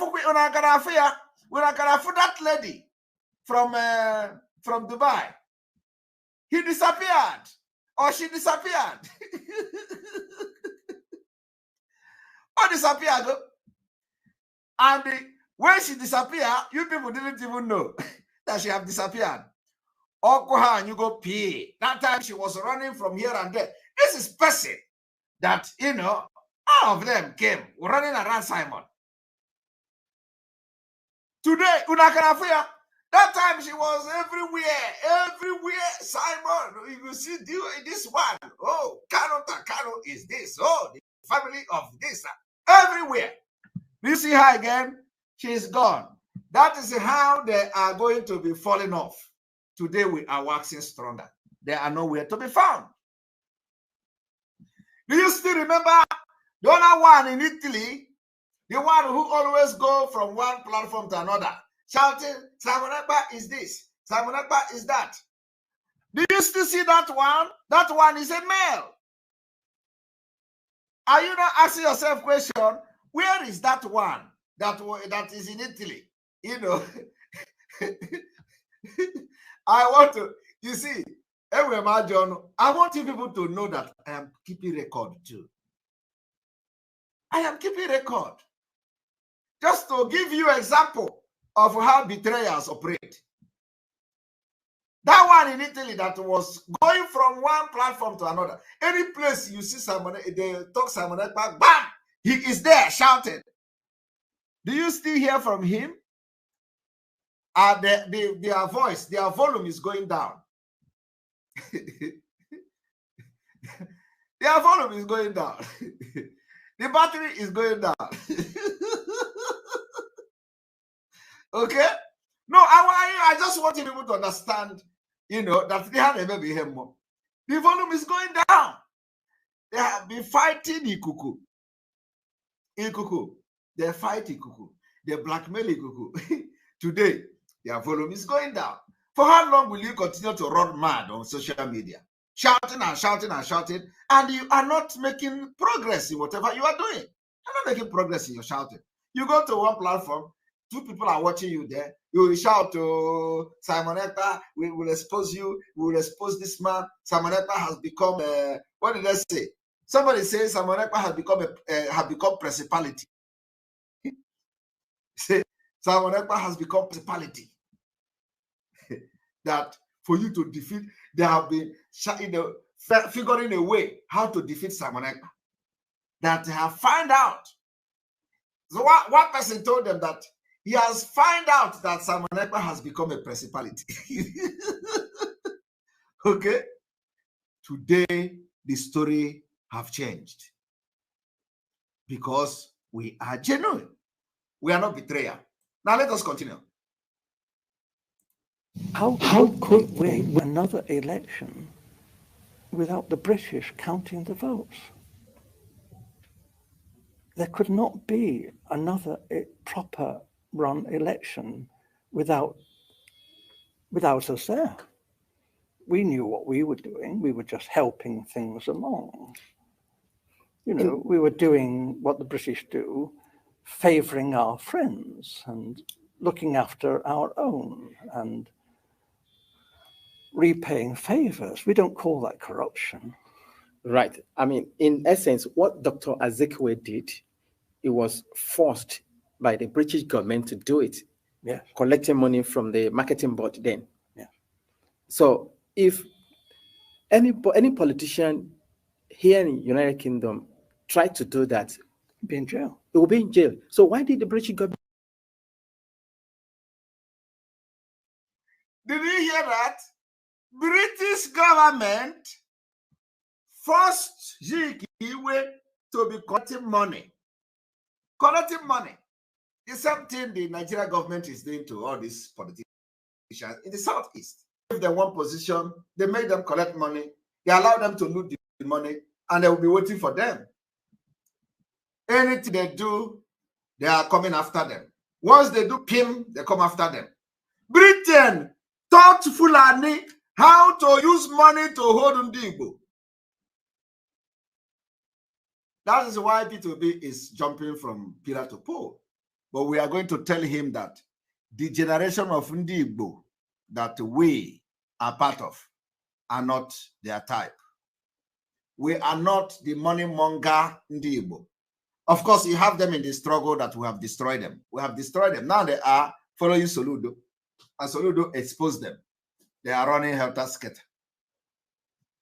They gave Zikiwe opportunity to collect money so that they will use it to indict him. The time came. They told him, this money you collect, we are going to put you to prison. Go and align with Fulani. And Zik, as a criminal, he was. Because he's a criminal. Anybody that is fraudulent is a criminal. Before now, all of you were praising Zik. All of you were Zik of Africa. Zik of Africa. Zik of this. Zik of that. But little did you know the history of Zik. You didn't know. You didn't know how Zik put you in this problem today. Until now. Until now. The same people, the same way they are shouting Obi, obedient. Somebody Obi, you don't know what Obi has done. You don't know what Obi discussed with the 10 Downing Street. You don't know what Obi discussed with Boris Johnson. When Obi was there to meet Boris Johnson was still the Prime Minister of the United Kingdom. Today, he resigned. After Obi visiting him, he resigned. Did you ask yourself, why did Boris Johnson resign as Prime Minister of Britain? He resigned. So can we ask Boris Johnson, now that he's no longer a minister, a Prime Minister of Britain, what did you discuss with Peter Obi? Which agreement did you reach with Peter Obi? If you understand, you will not know that. Let us continue.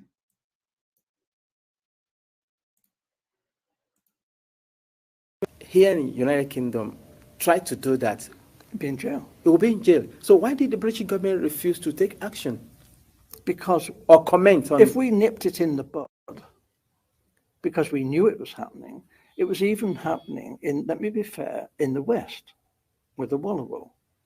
They were taking some money. They meant to repay it perhaps, but they were taking money.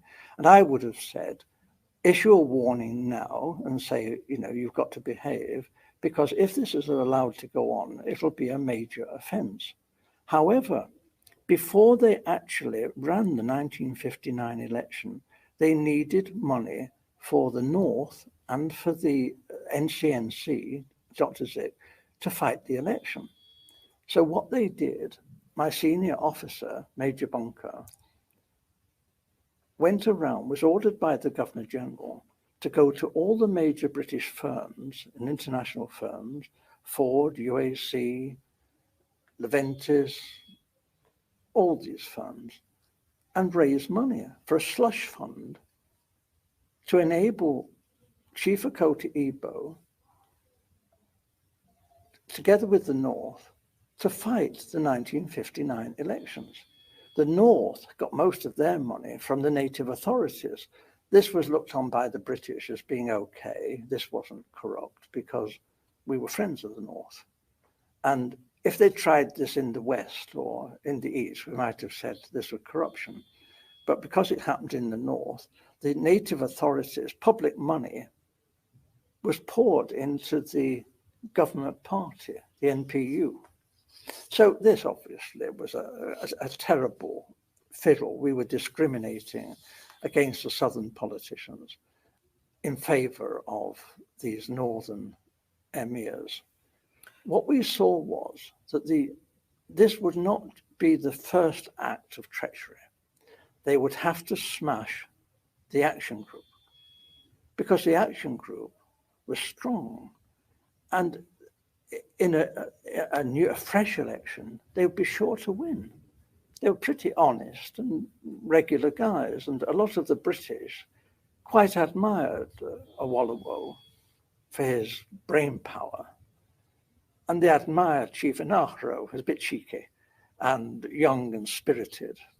And they were both quite admired, you know, as they were like right-wing Labour people, nothing revolutionary. And so a great deal of money was raised by my senior officer, Major Bunker, before the 1959 election. And this was...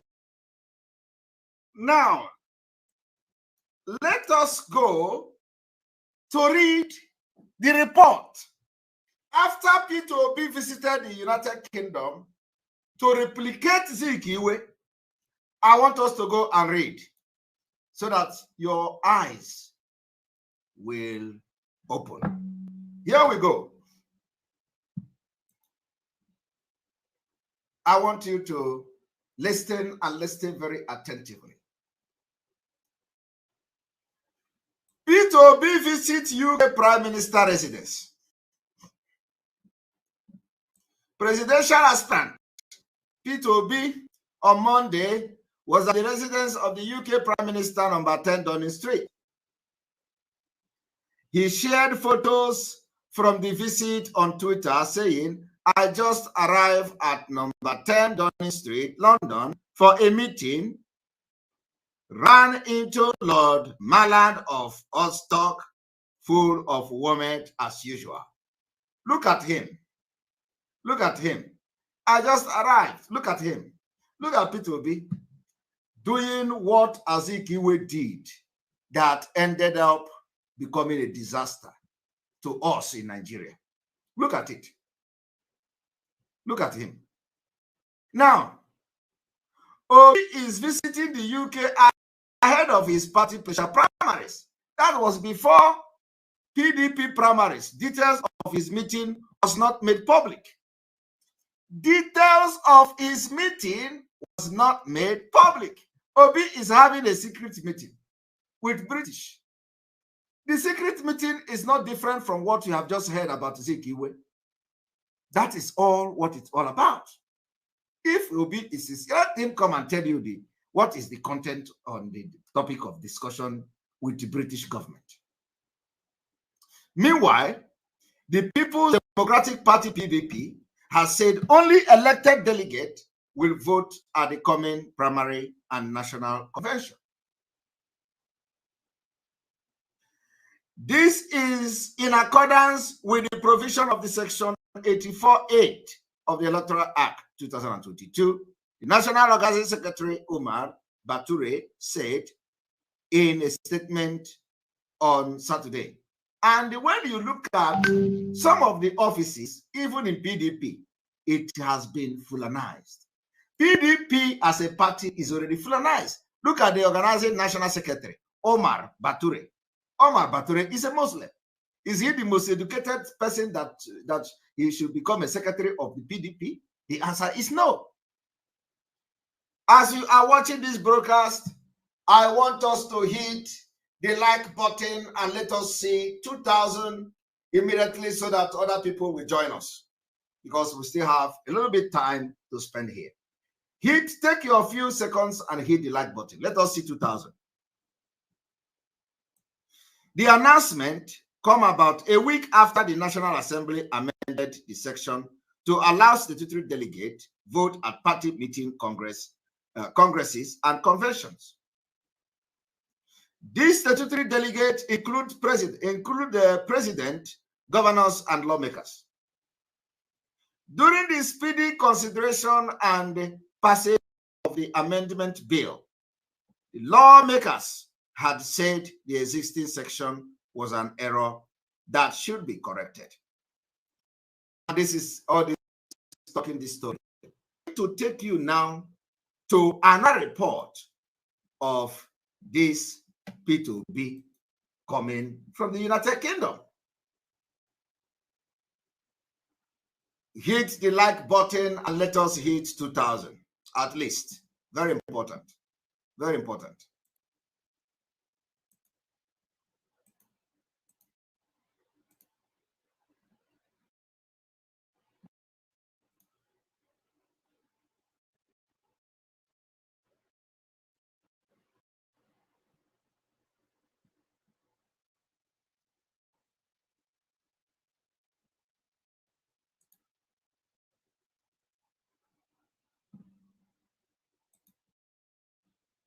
Here we go. P2B, 2023, P2B dumped PDP after they come from London. I don't know, tell you people. Now you already know. P2B dumped PDP. P2B dumped PDP. P2B, who was considered one of the top contender of the presidential race in the PDP ticket, is exiting the party less than 3 days. Less than 3 days. Less than 3 days to its presidential primary election. P2B dumped PDP as advised by Britain.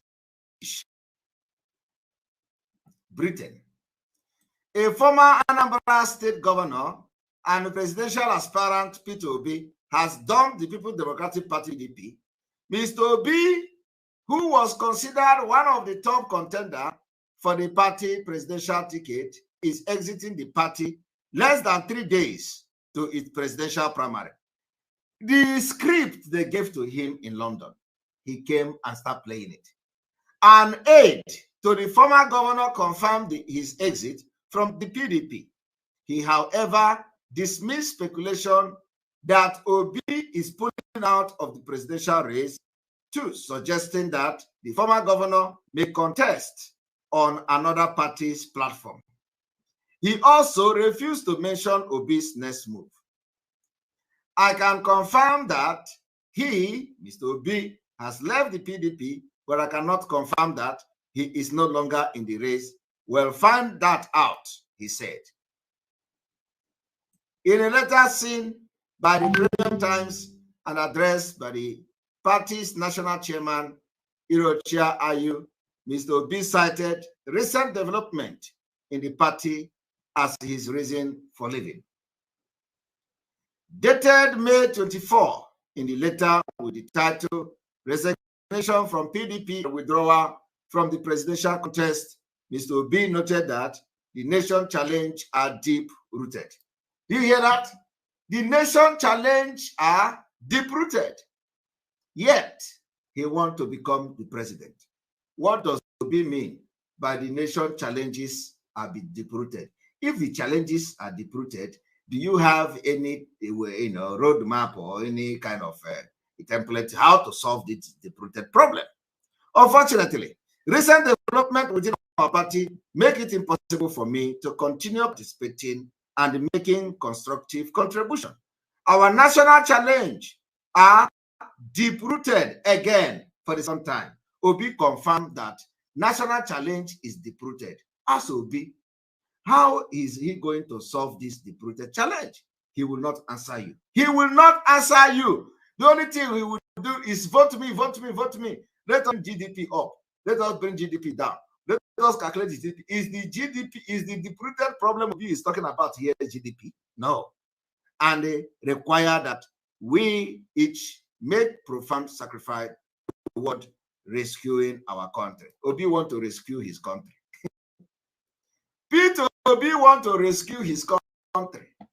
Can you imagine? Or rescue the from the Akandi Britain. Rescue his country. The country that is not existing.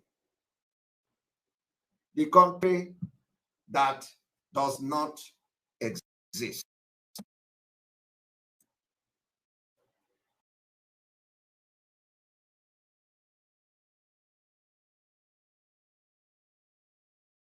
Today, you have just, seen the reason we are not going to allow election in Biafra land, not P2B. The reason we are going to fight anybody coming to do election in Biafra land come 2023. We will not allow it. It is going to be a grave mistake. It is going to be a grave mistake. The mistake will be worse than Azikiwe mistake. So the topic of today's broadcast is that we will never allow what Zeke did to repeat itself in P2B. We can never, ever allow it.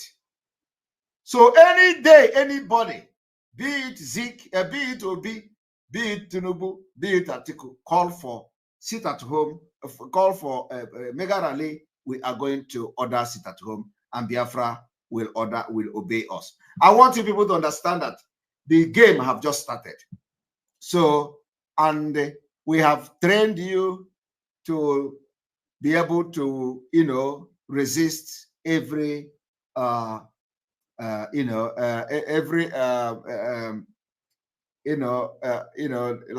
those who will come to tempt you, every temptation. You have been trained for the past 1 year how to resist temptation, how to sit at home, because it is going to be one of the big tools we are going to use to get Biafra next year. Okay?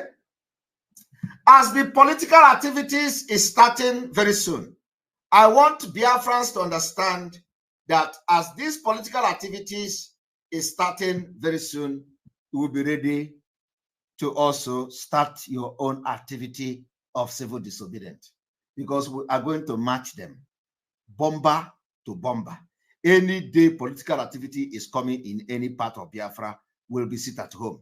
This particular campaign period will be very, very interesting. Do not say we didn't tell you, because the time has come. You are going to make sacrifice. The sacrifice is that your businesses will be closed. The sacrifice is that you will not go to work. The sacrifice is that you are going to sit at home. And we don't have much time to do that sit at home and other civil disobedience that will follow. We have from now to February to make this magic. I believe it is not too much. We have suffered and paid price of one Nigeria for more than 50 years. Millions of Biafra has been killed. Millions of Biafra have died, and people continue to die for one Nigeria. And for you to sit at home and follow the civil disobedience order is not too much for your freedom to come. That is why this coming month will be very, very important, because the activity, once the political activity start, we will activate every arsenal.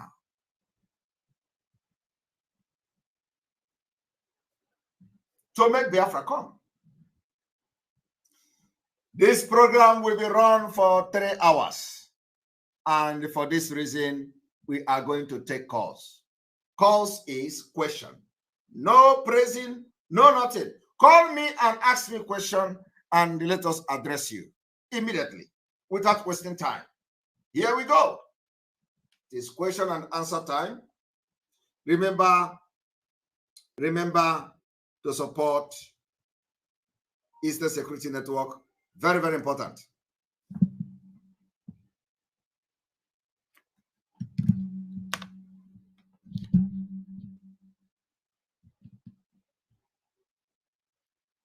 Welcome to the program. Good evening, my brother. There we go ahead with your question. So I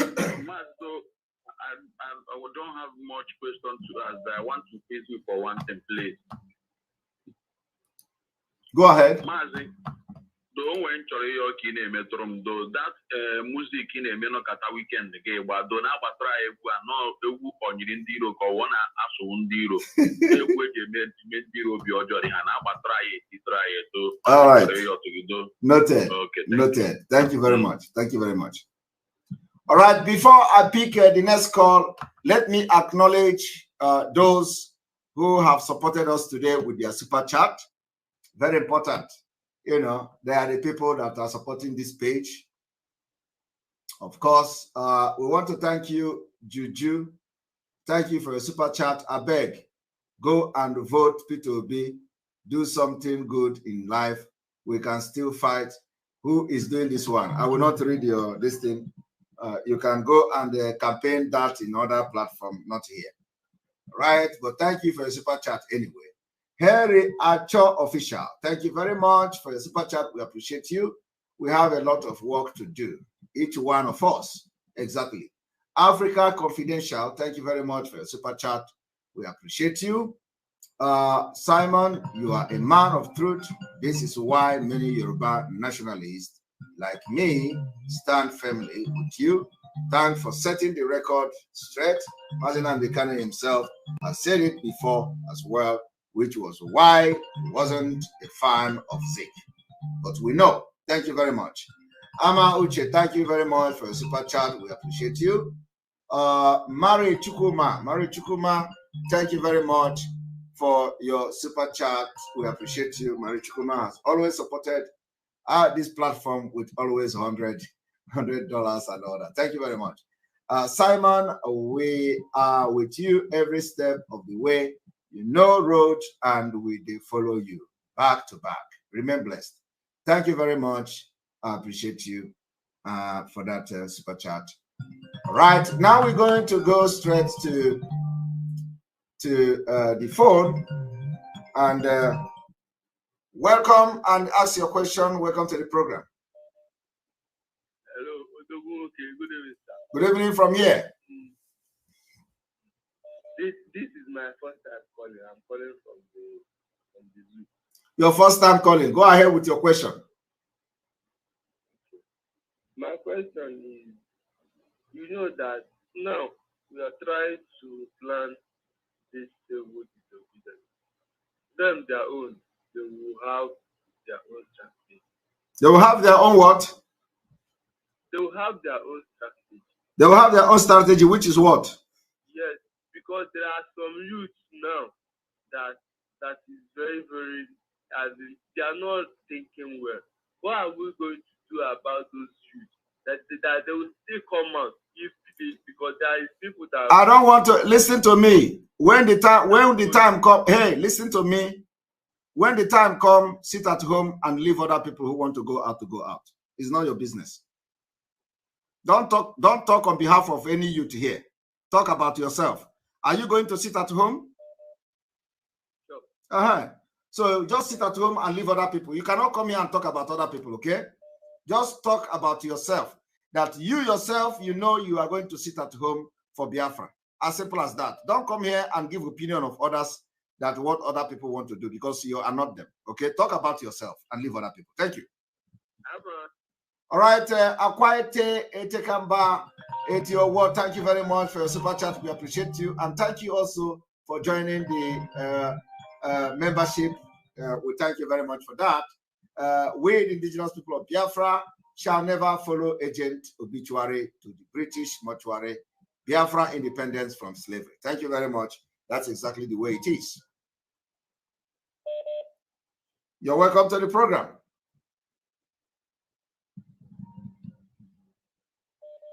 You're welcome to the program. Your question, please. Yes, Mr. Simon, very, very well done. My question is, in terms of labor, we know in Nigeria today, there's this kind of age fixing. If you're 20 to 20 something years, you're not going to do the job. When Biafra come, will it be like that? How can it be like that? When Biafra come, once you are going to military service, you are already exposed to job from 18 years. So why would it be like that? We are going to plan the future of our children and our young men. So it can never be the same. It can never be like that. In Biafra land, as you are going to school, you are going to be exposed to practices, work practices. From there, you get experience, work experience. And when you, by the time you finish school, you are not going to be going to look for a work as a lay person. You already have experience. So why should we be like the same? We can never be the same. My brother, what I'm telling you is that whatever we are going to do in Biafra is what we'll learn a lesson from other people. So we can never allow such mistake to happen in Biafra. Biafra is going to employ in fact, our people will be looking and running away from job because the job creation will be massive. Thank you very much. Thank you. You're doing a perfect job. Well done.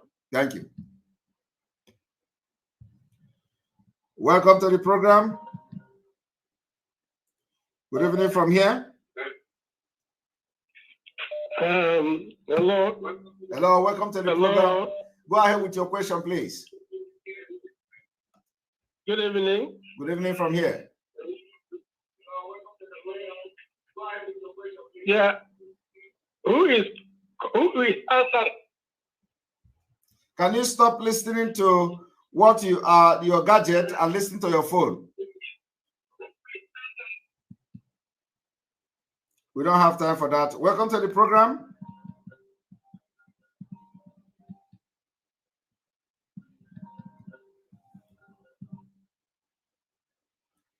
Good evening from here.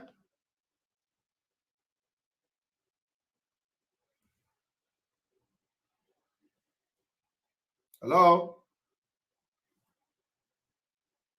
This is connecting and is not working. Hello.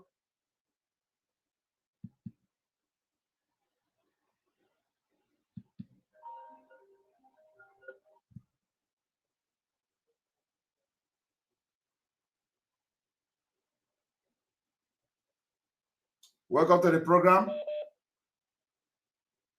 Okay, Mark, good morning. Good morning from here. Go ahead with your question, please. Okay.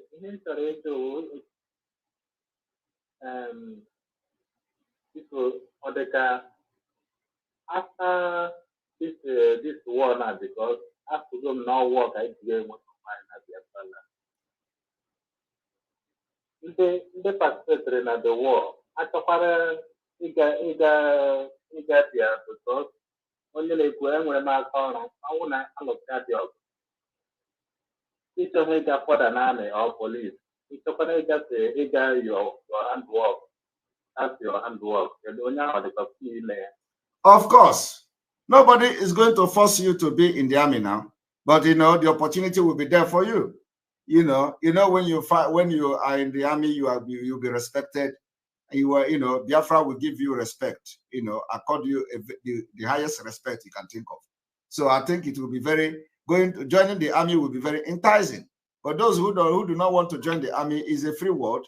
Biafra is not going to be authority or dictatorship or anything like that. You are free to go. We are going to embrace democracy. So you are free to go and do your work, if to continue your work. And of course, you're going to get support from the state. Okay, thank you very much. What I want to say now, I want to give you my word as to give Martin and the dialogue. I will be here that time, okay? Great. And let me tell you, we are already at war. The only thing is that it is not yet official. It's not yet officially declared, but we are already at war. They are already in our place and killing our people. So already at war. What we are doing now is defensive. And of course, we have said it. We are no longer in any defensive war. So that is very clear. We are not fighting any defensive war any longer. So they already brought the war to us, and people can see it. Thank you very much. Okay, 1 minute, please. Go ahead. Because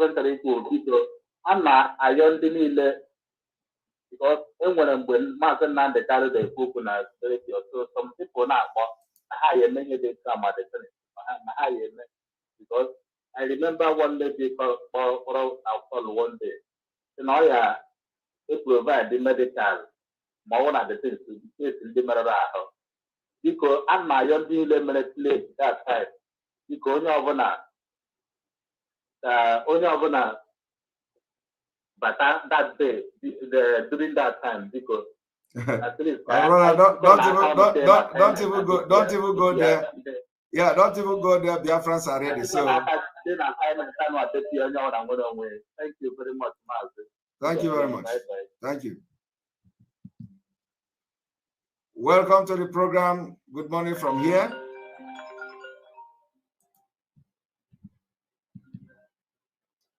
Welcome to the program. Good morning from here. Good morning, Mazi.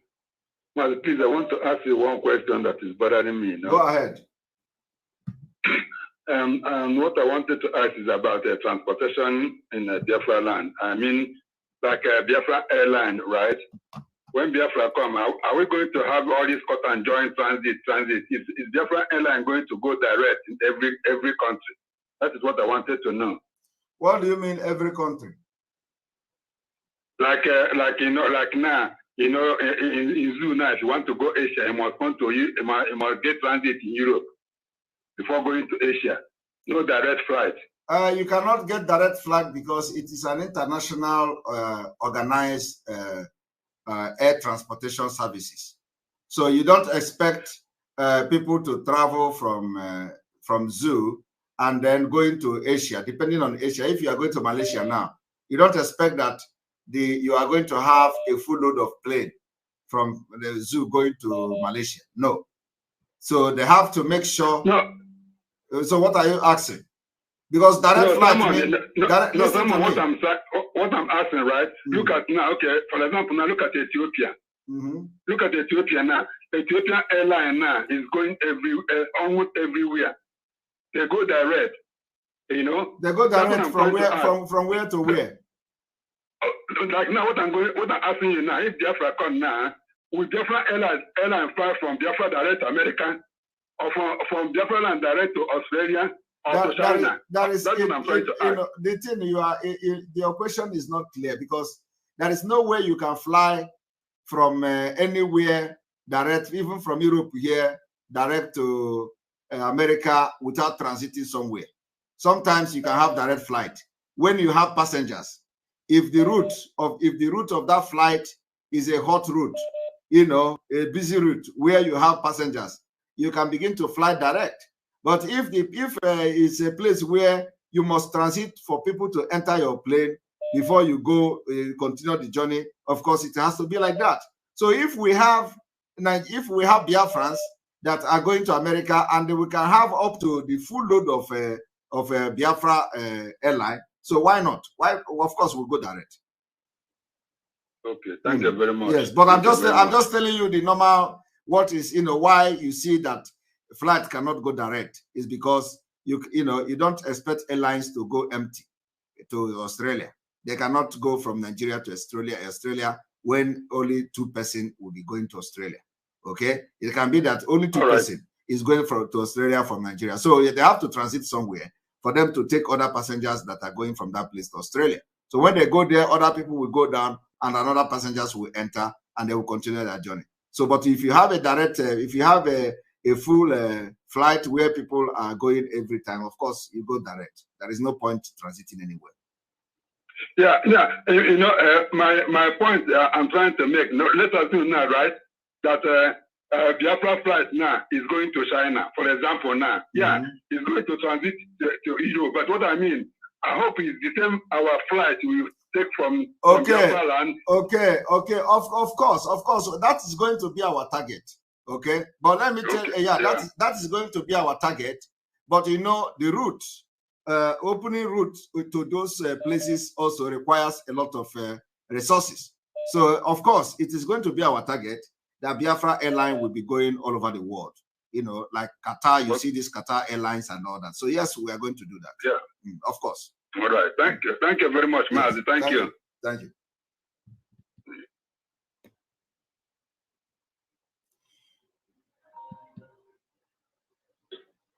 Welcome to the program.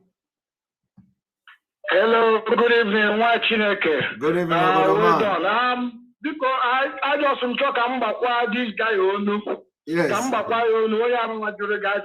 is why I'm calling. Yes. When the bottom line as a traveler, that your questionable. I get so many airlines coming to Biafra land. In fact, I got double. Yes. But your question is this. Are we going to introduce our own airline, something like Biafra airline, or Biafra this and that? Yes. When we have that, we're going to have what we call a bilateral relationship with different countries. For example, like China. Of course, Biafra will take off from anywhere in Biafra land there direct to Guangzhou, to Shanghai, to this. But after that we choose to fly Air France. Of course, Air France has to touch down to Paris before flying Canada, wherever you are going, US or whatever, we will now connect you. So I just talk about the guy I hope he understands my point now. Yes. Thank you very much. All right, we continue. Welcome to the program.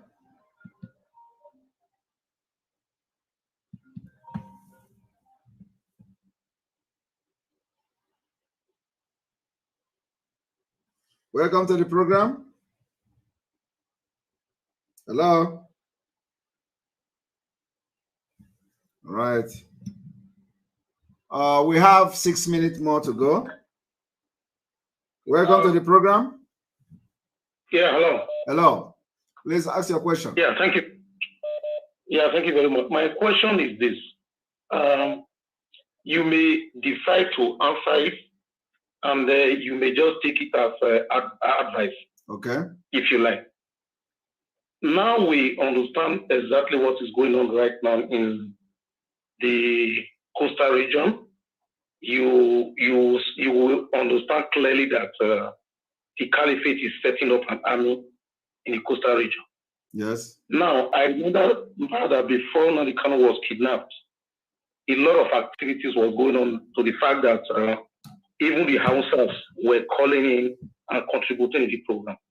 So are we having, because this is a time where we need, because after I watched the YouTube video of CNN, the documentary, I understand right now that the Hausas actually are having fracas with the Fulanis. Yes. So we can actually use that. So are we doing something in that regard? Because internal enemy are always the worst enemy to fight. So if they have internal enemy also, it will be to our benefit. Yes, we are doing something. Let me tell you, that thing you are seeing is not a threat to what we are doing. It is not even. It is not even a. In fact, you know, when I listen to people talking about it, it's because they don't know how far we have gone. That guy don't offer any. Just all these things you see, just forget it. It is not going to. We are going to shock them. Okay. So it is. That's why I have not actually, made a program about it. I've not spoken about it because I don't need to. When the time comes, people will see how it is going to go. So don't worry about that. Thank you very much. Thank you.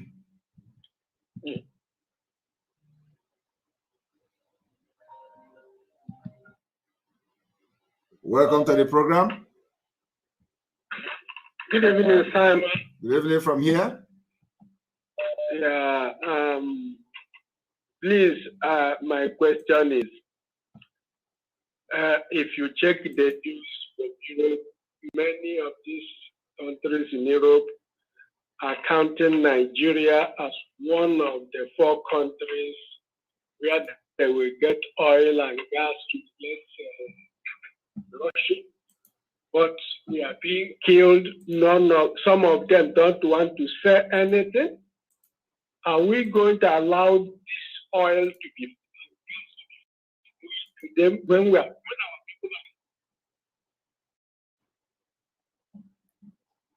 Sorry, can you go? I didn't hear you again. Are we going to be allowed the oil? I said it is one of the countries some European countries are counting on to buy the gas and oil, less Russian oil and gas. Yes. But are we going? People are dying, and many of these countries don't want to sell it. Are we going to continue dying when they enjoy the oil? What can we do? The point is that yes, it has been a concern to us that because of Russia, they are turning to Nigeria. What we are going to do is not something I will come to tell you here, but we are going to speak in a very understandable language, not the language they will never understand. We are going to speak in a language they will understand. So we have made it very clear. Just I will assure you that we are going to speak in a language they will understand. Okay. Thank you very much. What today is 15th of August. Yes. What you told us that from today, is it still on the table or it has been shared? Everything we have said so far is on the table. We don't take word back. Okay. Okay. Thank you. Thank you very much for your answers. Thank you. Yeah. All right. You're welcome to the program. We're going to take the last call. And I am going to bring something to the screen.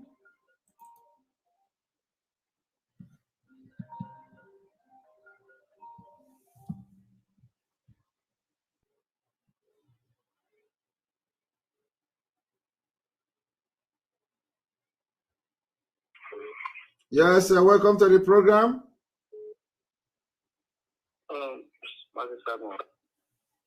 You're welcome to the program. Good morning. My name is. Sorry, let me not call my name. Yes, just go ahead with your question, please. Okay, my question. I'm calling from Ogocha in Port Harcourt. Okay. Okay. My question is, I don't know if there is something that you have been putting in place to make sure that people here in Port Harcourt also join the struggle, especially the armed struggle ones, those with Our present, our present is very heavily and very heavy in that area. Okay. Yes. I am very grateful to hear that if that is the case. So we are also putting our effort to see that there will not be a something come to the community, because we a lot of we have let me tell you one thing. We have covered the entire Biafra. Every Biafra territory has been covered. I can assure you that today. Wow. I'm very happy to hear this, honestly, because when we are telling our people what is on ground, they don't hear. Oh, yeah, clamoring is P2B. Nobody is clamoring P2B. Let me tell you, nobody is just few people are clamoring P2B, not the majority of our people.